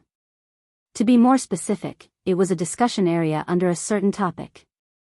The topic was also marked with special words and colors, the demon-eyed woman. That's right. It was densely packed with discussions related to the demon-eyed woman, which was to say, Roy Wen. Looking at the automatic refresh rate, it was extremely enthusiastic. This was really a bit unexpected. Actually, 3 or 4 days had passed. Whether it was the crisis of Shui Yuan's identity and standpoint, or the demon-eyed woman incident, the popularity of these topics was steadily declining on the surface. It was just that in some small circles, disputes would erupt due to various stances or inexplicable differences, causing the local popularity to remain high. It was very clear that Luo Nan was looking at such a page. This sort of circle wasn't rare in cyberspace. But in any case, he needed to take the initiative to search for it, right? Truly, truly unexpected. So it turned out that Roy Wen paid a lot of attention to this sort of matter? Luo Nan looked at Roy Wen, and Roy Wen looked back at Luo Nan. Speaking of which, Luo Nan was already a bit worried that the little girl would fly into a rage out of humiliation. But when their eyes met, all he saw was pure and serene. On the contrary, Luo Nan was a bit embarrassed. Originally, this was a very good entry point, but he forcefully pushed it back. He was completely subconsciously covering up for Roy Wen. He cut back to the interface. It seems like I processed too much data. What the hell? Cover up my ass. But the matter was just this absurd. Luo Nan was clearly making things up, but what he said just so happened to hit the crux of the problem. While he was messing around with the drawing software, he saw that the back end of the drawing software was actually processing hundreds and thousands of drawings. Perhaps even more drawing materials. This wasn't a professional animation software. With such an enormous amount of data, coupled with Roy Wen's high requirements, it was naturally impossible to handle. The lag was born from this. Why are you drawing so much? Luo Nan understood as soon as the question left his mouth. It was certainly because Roy Wen wanted to ensure the detailed effects of this animation. He could see that Roy Wen really attached great importance to this new discovery.